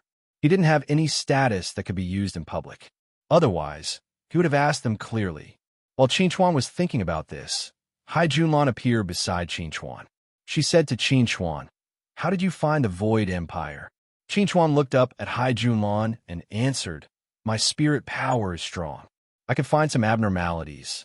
Hearing Qin Chuan's answer, Hai Junlon took a deep look at Qin Chuan and said, just now, Father sent me a message. He told me that we'll take defensive measures and confront the Void Empire. We'll wait for the universe overlord to come. Qin Chuan frowned slightly and asked, what's the reason? We can launch an attack now. Although we'll have to pay a price, I think it's worth it. I can understand your thoughts, but this is the decision of Father and Great Elder Tu Shan. Hai Junlon said to Qin Chuan, as for their reason, you'll understand when you look at the transmission channel above the void tentacles. Qin Chuan was slightly taken aback. Then, he subconsciously turned his head and looked at the transmission channel above the void tentacles. Previously, he had focused all his attention on the black-robed man and didn't pay much attention to the void tentacles. Now, after a moment of careful observation, he found that the transmission channel built by the void tentacles was only a small part. It would take a long time for it to be completed. I understand. Qin Xuan pursed his lips and said, because the void tentacles can't build a transmission channel in a short period of time, Commander Hai and Great Elder aren't worried about the Void Empire's invasion. Therefore, they don't want to provoke the other party. They want to wait for the Universe Overlord to come and destroy the remaining army of the Void Empire at the smallest cost. Am I right? Hai Junlan nodded and said to Qin Xuan, you're a smart person. You should be able to understand. This isn't just the idea of my father and Great Elder Tu Shan. It's also the idea of all the other forces. Previously, we didn't know when the Void Empire's invasion would come, so we tried our best to assemble the army and wage war against the remaining army. Now that we've confirmed that Tron Nebula isn't in danger for the time being, there's no need for us to fight head-on with the other party. People should know how to be flexible, right? Hearing Hai Junlan's words, Qin Xuan pursed his lips and didn't refute, because he felt that his refutation would be meaningless. Did you notice the two black-robed men? Qin Xuan looked at the black-robed men and said to Hai Junlan, they're not from the Void Empire. Hai Junlan frowned slightly. She had indeed noticed the two black-robed men, but she didn't think too much about it. She just thought that the two black-robed men were wizards from the Void Empire. Hearing Qin Xuan's words, she couldn't help but ask doubtfully, you know the identities of the two black-robed men? Qin Xuan shook his head and answered, I don't know who they are or where they come from, but I'm sure that they're not from the Void Empire. You can remind your father and Great Elder Tu Shan to be careful of the two black-robed men. It's best if they send people to keep an eye on their every move. Also, don't say that I told you this. Just say that you discovered it yourself. Hearing Qin Xuan's words, Hai Junlan's expression couldn't help but become serious. If the two black-robed men weren't from the Void Empire, could they be from Tron Nebula?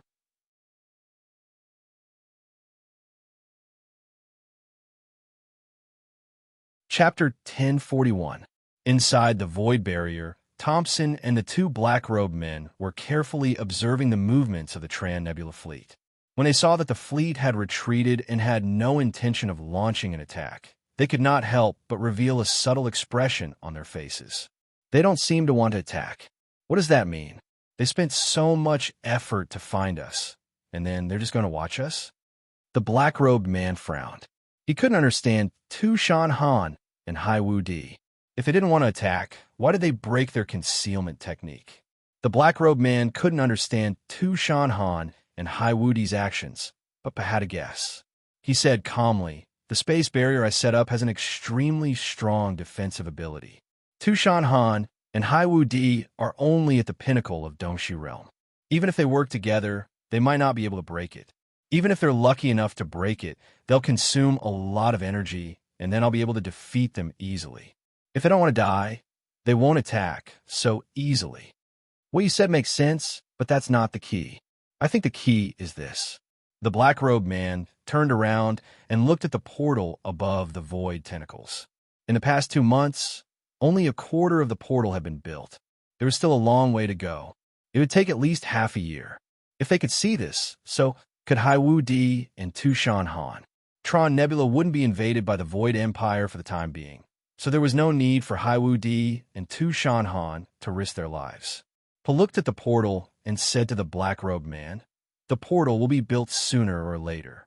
They can't wait until it's almost finished to attack us. There must be something we don't know, right? General, the black-robed man said. Indeed, there's something we haven't told you yet. Actually, we just learned that the Celestial Cluster has invited a Universe Overlord to Tron Nebula to solve the problem. I think that Universe Overlord will arrive soon.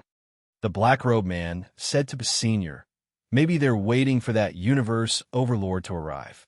That way, they'll have more confidence in facing us.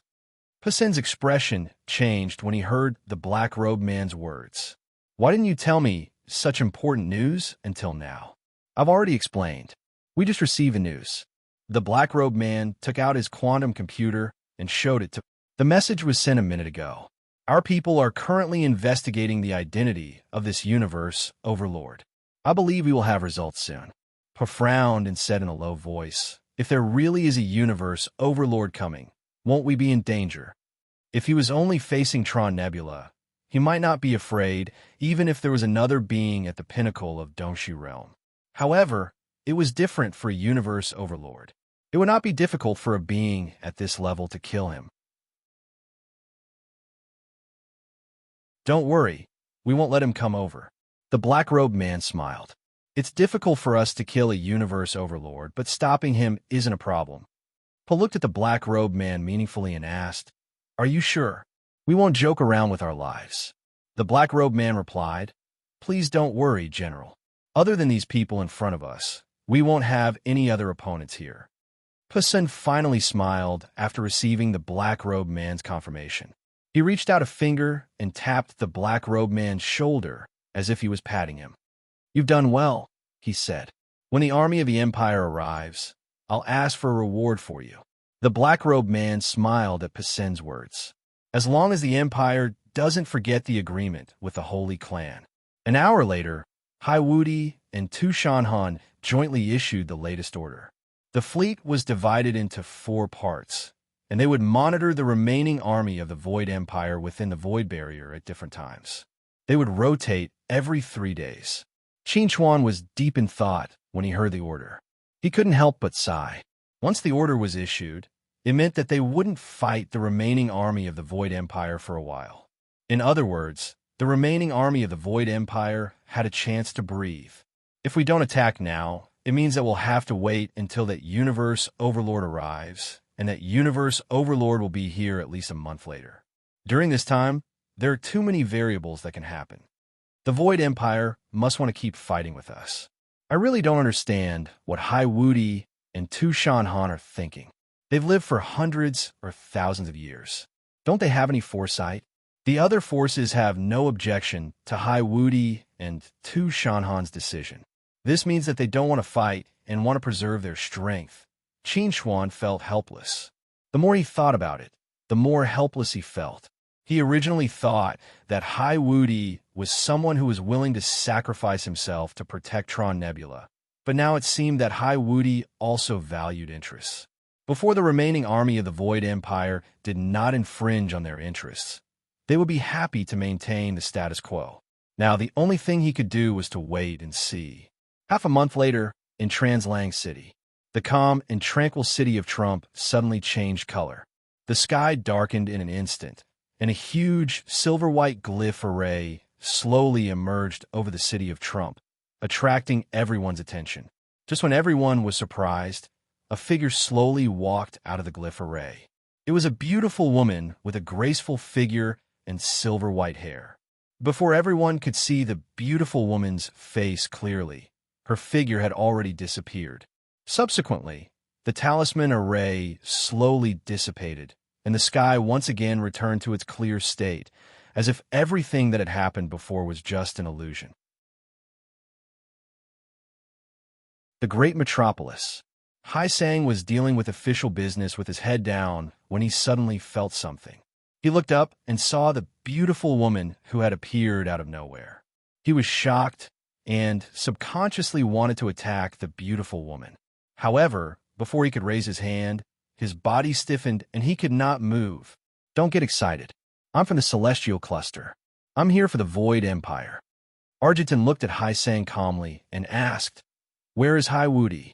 As Argentin's voice fell, Hai Sang regained his freedom. At this time, Hai Sang had realized the identity of Argentin. The expression on his face suddenly became very respectful. He quickly said, Sir, my commander-in-chief has led the army to look for the remaining army of the Void Empire. Hearing Hai Sang's answer, Argentin nodded gently. Give me the coordinates.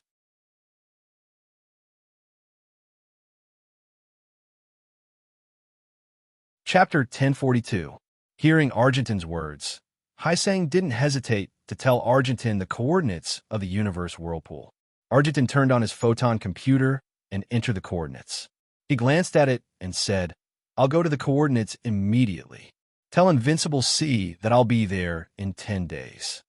"Yes, sir." Haisang looked at Argentin and asked respectfully, "Is there anything else you need?" "That's all."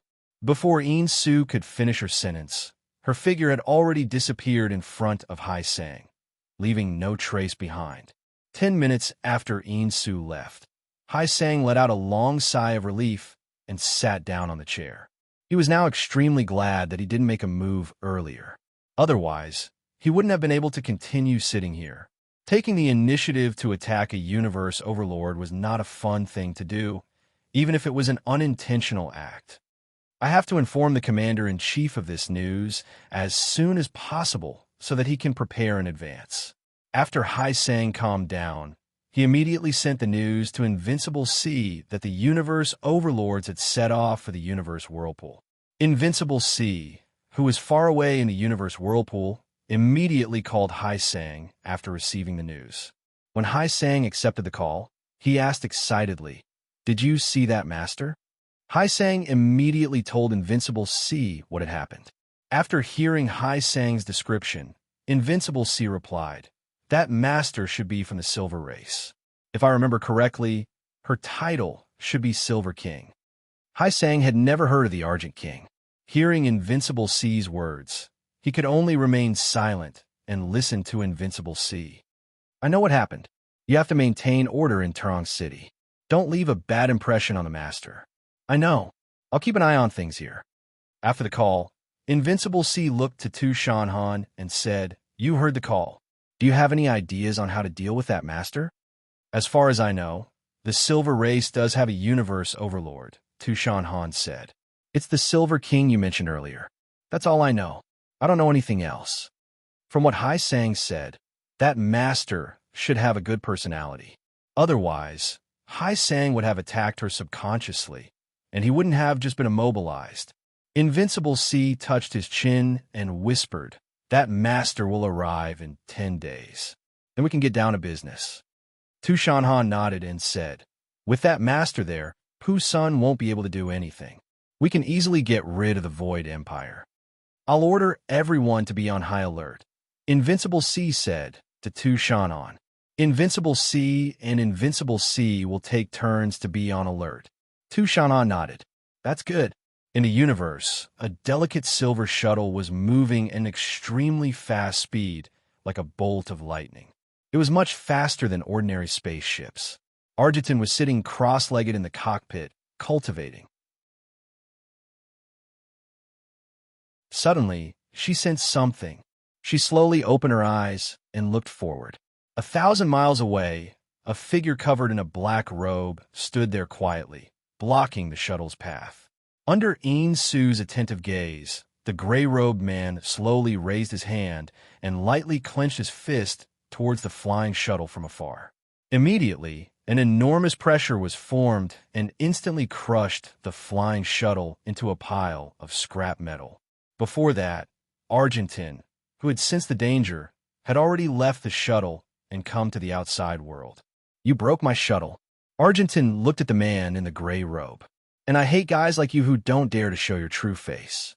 The man in the gray robe smiled gently and said to Argentin, "Silver Queen, I have no intention to be your enemy. As long as you return to the Celestial Cluster, I can compensate you for your shuttle at 10 times the price. What do you think?" Hearing the words of the man in the gray robe, Argentin narrowed her eyes slightly and looked at the man in the gray robe with sharp eyes. She asked, "Are you from the Void Empire?" The man in the gray robe shook his head and replied, "I'm not from the Void Empire. I was just asked to stop you." "What if I don't go?" Argentin looked at the man in the gray robe. "Do you want to fight?" The man in the gray robe smiled. "Then we can only fight." Buzz.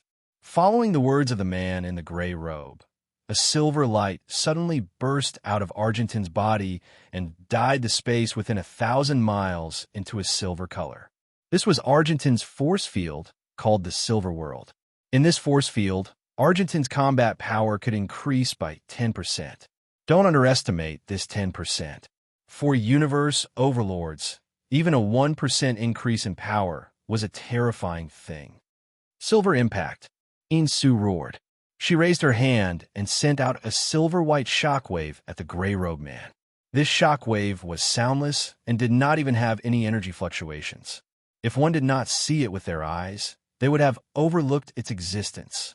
Just as this impact wave was about to hit the man in the gray robe, a black crack suddenly appeared in front of the man in the gray robe and swallowed the impact wave. Seeing this, Argentin sneered. Sneaky scoundrel. In order to not expose your identity, you only dare to use the space law? I only want to use the most effortless way to fight you. After all, I only want to stop you, not kill you. The man in the gray robe smiled lightly. Silver Queen, although your silver law is strong, it can't do anything to my space law. You should give up, then try this move again.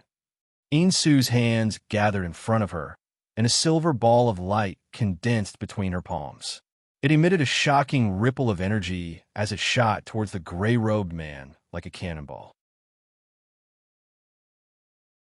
Just as the gray-robed man was about to use the same trick to create a crack with the laws of space to swallow the silver ball of light, the silver ball of light suddenly flickered. It suddenly crossed the spatial crack and appeared in front of the gray-robed man's chest. Buzz! The silver light ball suddenly exploded and released rays of light that pierced through everything. The man in the gray robe's body was pierced hundreds and thousands of times by the explosion of the silver light ball. However, the strange thing was that no blood flowed out of his body. Similarly, his power didn't weaken at all. It was as if these injuries didn't affect him at all. Argentin saw this and couldn't help but frown slightly. The man in the gray robe's space law attainment was deeper than she thought. If she couldn't break the space law of the man in the gray robe, then the man in the gray robe would be in an invincible position.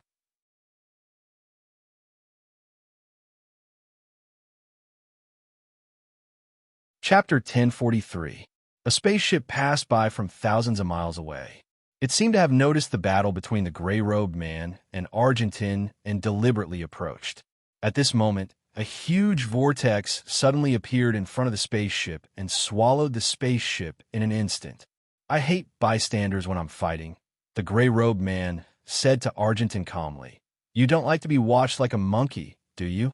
Seeing the gray-robed man casually kill a spaceship, Argentin couldn't help but frown. She said in a low voice, You're not from the celestial cluster. Who are you? Argentin knew all the powerhouses in the celestial cluster who were at the unification stage. Among them, there were only a few who could reach the level of the gray-robed man in terms of the law of space. Those people had no reason to appear here to stop her from destroying the Void Empire's plan. Who I am is not important. What's important is that you won't be able to leave here today. The gray-robed man smiled faintly.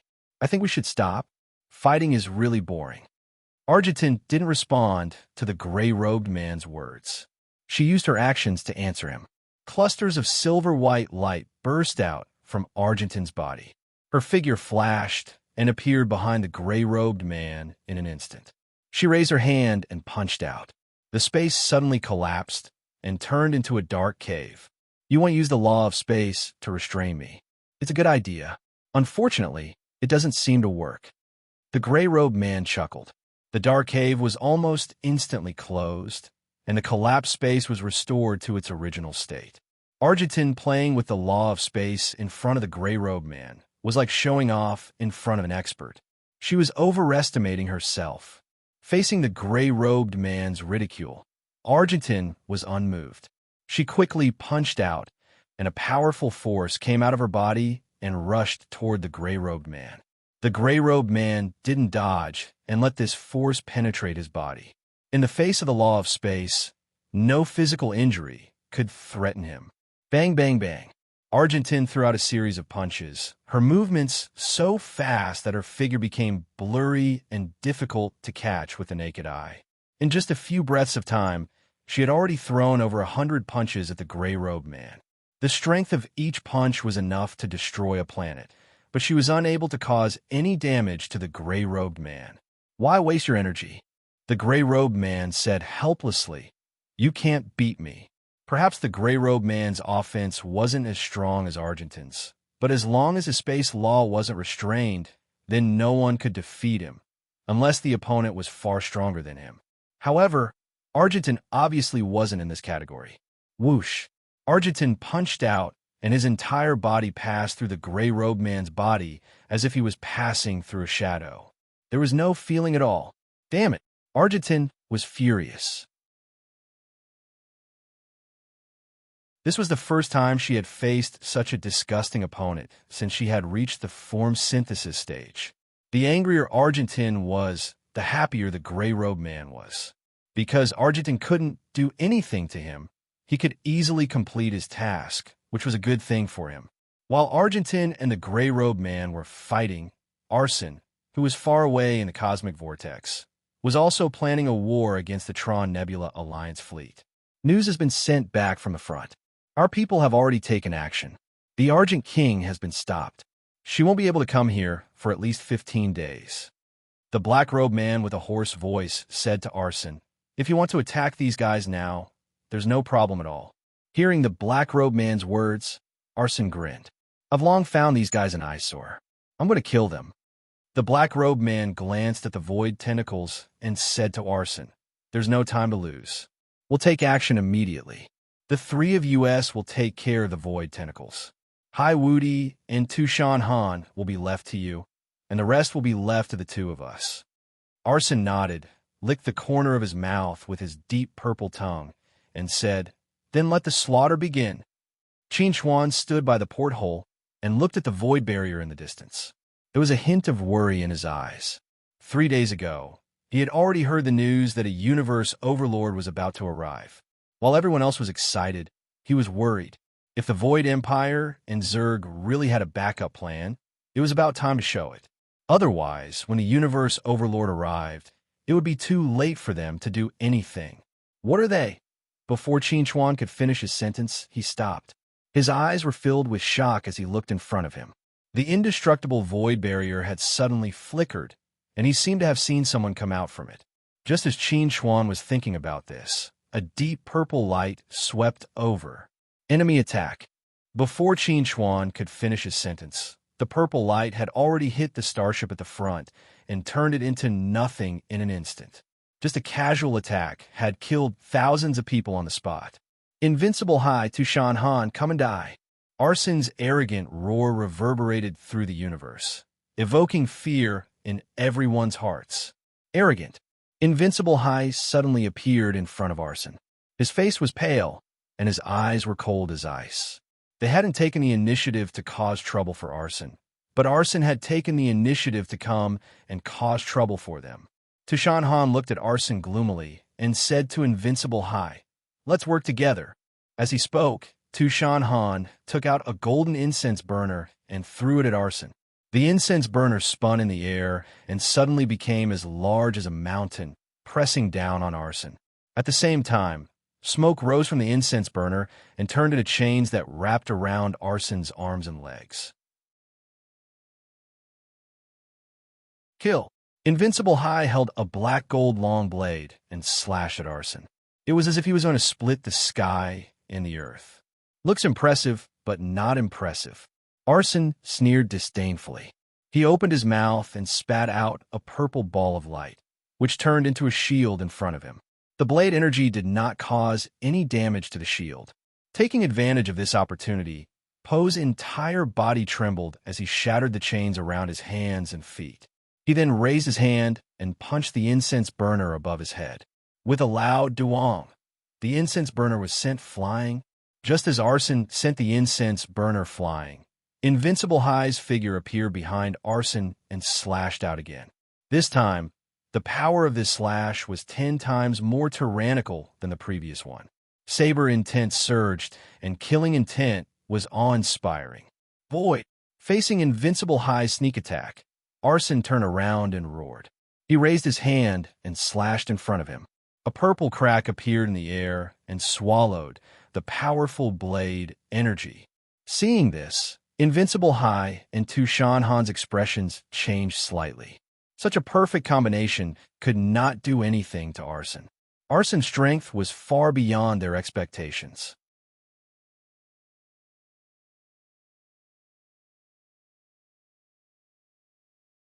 Chapter 1044. While Haiwudi and Tu Shanhan were fighting, the two men in black had arrived in front of the fleet and blocked the people who wanted to support Haiwudi and Tu Shanhan. Get out of the way. The commander of the Great Prefecture, Sea Devil, was an expert at the late stage of Dongxi realm. He attacked with a killing move. He wanted to defeat the two men in black as soon as possible and then support Haiwudi. However, although Sea Devil had a good idea, he had completely underestimated the strength of the two men in black. His killing move was just a joke in the eyes of the two men in black. You should get out of the way, the black-clothed man sneered. With a wave of his hand, he broke the sea demon's killing move. Then, his figure appeared in front of the sea demon in an instant. Using his hand as a knife, he stabbed forward and easily pierced through the sea demon's armor, grabbing the sea demon's heart. Pucci! The man in black pulled back his hand and took out Sea Devil's heart. Ah! Sea Devil, who had lost his heart, immediately screamed. He had lost most of his strength. Although it was not fatal, he was extremely weak. When the people behind the sea demon saw that the black-clothed man had crippled the sea demon with just one strike, their faces were filled with horror. They subconsciously stopped charging and stopped in their tracks. Hai Junlan stepped forward and caught Sea Devil, who was staggering back. Then, she quickly retreated into the crowd. Commander Hai. Hai Junlan looked at Sea Devil's pierced chest and asked anxiously, How are you, young master? Sea Devil looked at Hai Junlan and said weakly, Run. As the commander of the metropolis government, the Sea Devil had a clear understanding of his own strength. If he couldn't even withstand a single blow from the black-clothed man, the others definitely wouldn't be a match for the black-clothed man. If they didn't escape now, they wouldn't have a chance to do so. Just as Hai Junlan was about to say something, the man in black suddenly appeared in front of Hai Junlan. He sneered, You are Haiwudi's son, right? As he spoke, the man in black suddenly attacked. His target was Hai Junlan. Before Hai Junlan could react, a tall figure suddenly appeared in front of her. It was Sea Devil, who was lying in her arms. Pucci! Hai Junlan looked at the bloody palm that had pierced Sea Devil's body again and fell into a daze. Sea Devil, who had been seriously injured again, raised his leg and kicked Hai Junlan's chest. At the same time, Hai Junlan woke up and sent Hai Junlan backward. Run! Hai Junlan's eyes turned red when she heard Sea Devil's hysterical roar. She roar. Hai Junlan's eyes. She summoned 8 red flags and encircled the man in black. 8 flags seal the 8 directions.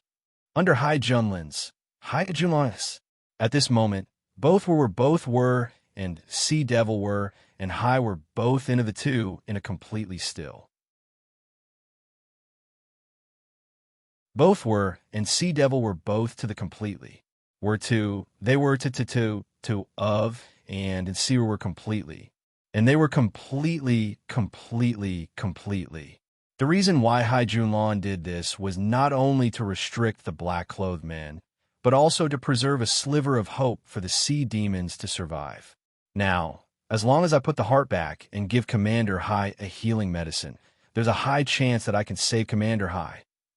Hai Junlan looked at the man in black and Sea Devil, who were sealed by the 8 flags, and thought to herself, Commander Hai is at the late stage of the Void Transformation Realm. His physical body is incomparably powerful. He definitely won't die so easily. What are you thinking about, little fellow? Just as Hai Junlan was plotting how to save the Sea Devil, another black-clothed man suddenly appeared behind Hai Junlan and gently placed his hand on Hai Junlan's neck. Hai Junlan's pupils shrank when she felt the biting cold behind her. She subconsciously wanted to dodge, but the woman in black suddenly grabbed her neck. The powerful confinement force caused Hai Junlan to lose control of her body in an instant. Do you think you're safe after sealing Big Brother? Aren't you looking down on me too much? The woman in black looked at Hai Junlan with an evil gaze. Just as she was about to exert her strength and break Hai Junlan's neck, a figure suddenly appeared beside her.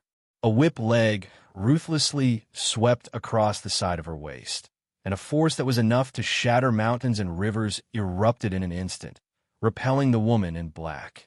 When the woman in black retreated, Hai Junlan instantly regained her freedom.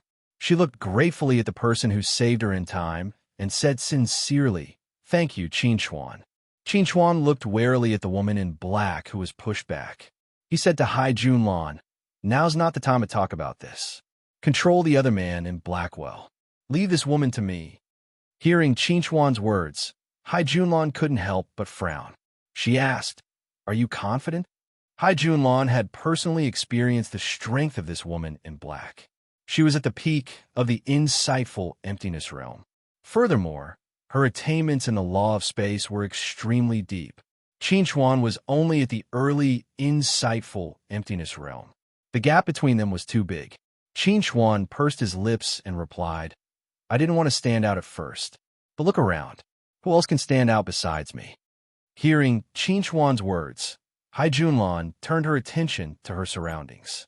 She was shocked to find that other than her and Qin Chuan, everyone else had retreated hundreds of miles away. They had no intention of participating in the battle at all. These people, Hai Junlan was furious. How dare they do this? In a matter of life and death, not many people are willing to play the hero. Qin Chuan chuckled. "I'm probably one of them. Are you done chatting?" The woman in black looked at Qin Chuan with an extremely gloomy gaze. She said coldly, "Brat, since you want to die, I'll kill you first." Before the black-clothed woman's voice fell, Qin Chuan felt that his body was suddenly confined by the power of the space laws. He was completely unable to move. At the same time, the black-clothed woman's figure suddenly appeared in front of him. She raised her hand and punched out, launching a fierce attack on him. Bang! This punch, which contained the fury of the woman in black, failed to hit Qin Chuan. Instead, it hit a bolt of lightning. Ow! Is this possible? The woman in black looked at the bolt of lightning that had been dispersed. Her eyes flashed with astonishment. How can this lightning evasion technique escape the confinement of the law of space? At this time, Qin Chuan, who was 1,000 meters away, chuckled and said to the woman in black, "There are many things you don't know." Before he finished speaking, Qin Chuan launched his counterattack against the woman in black. The Milky Way sword fell into his hand. The Milky Way sword intent surged and turned the universe into a world of stars. Countless stars surged in it, providing Qin Chuan with a steady stream of energy. Milky Way descends from the ninth heaven. Following Qin Chuan's low roar, a giant sword that was hundreds of feet long appeared in the air and slashed at the woman in black. You're tuning in to the Warrior Lore YouTube channel. Don't forget to subscribe and join us on this journey to catch the most captivating stories.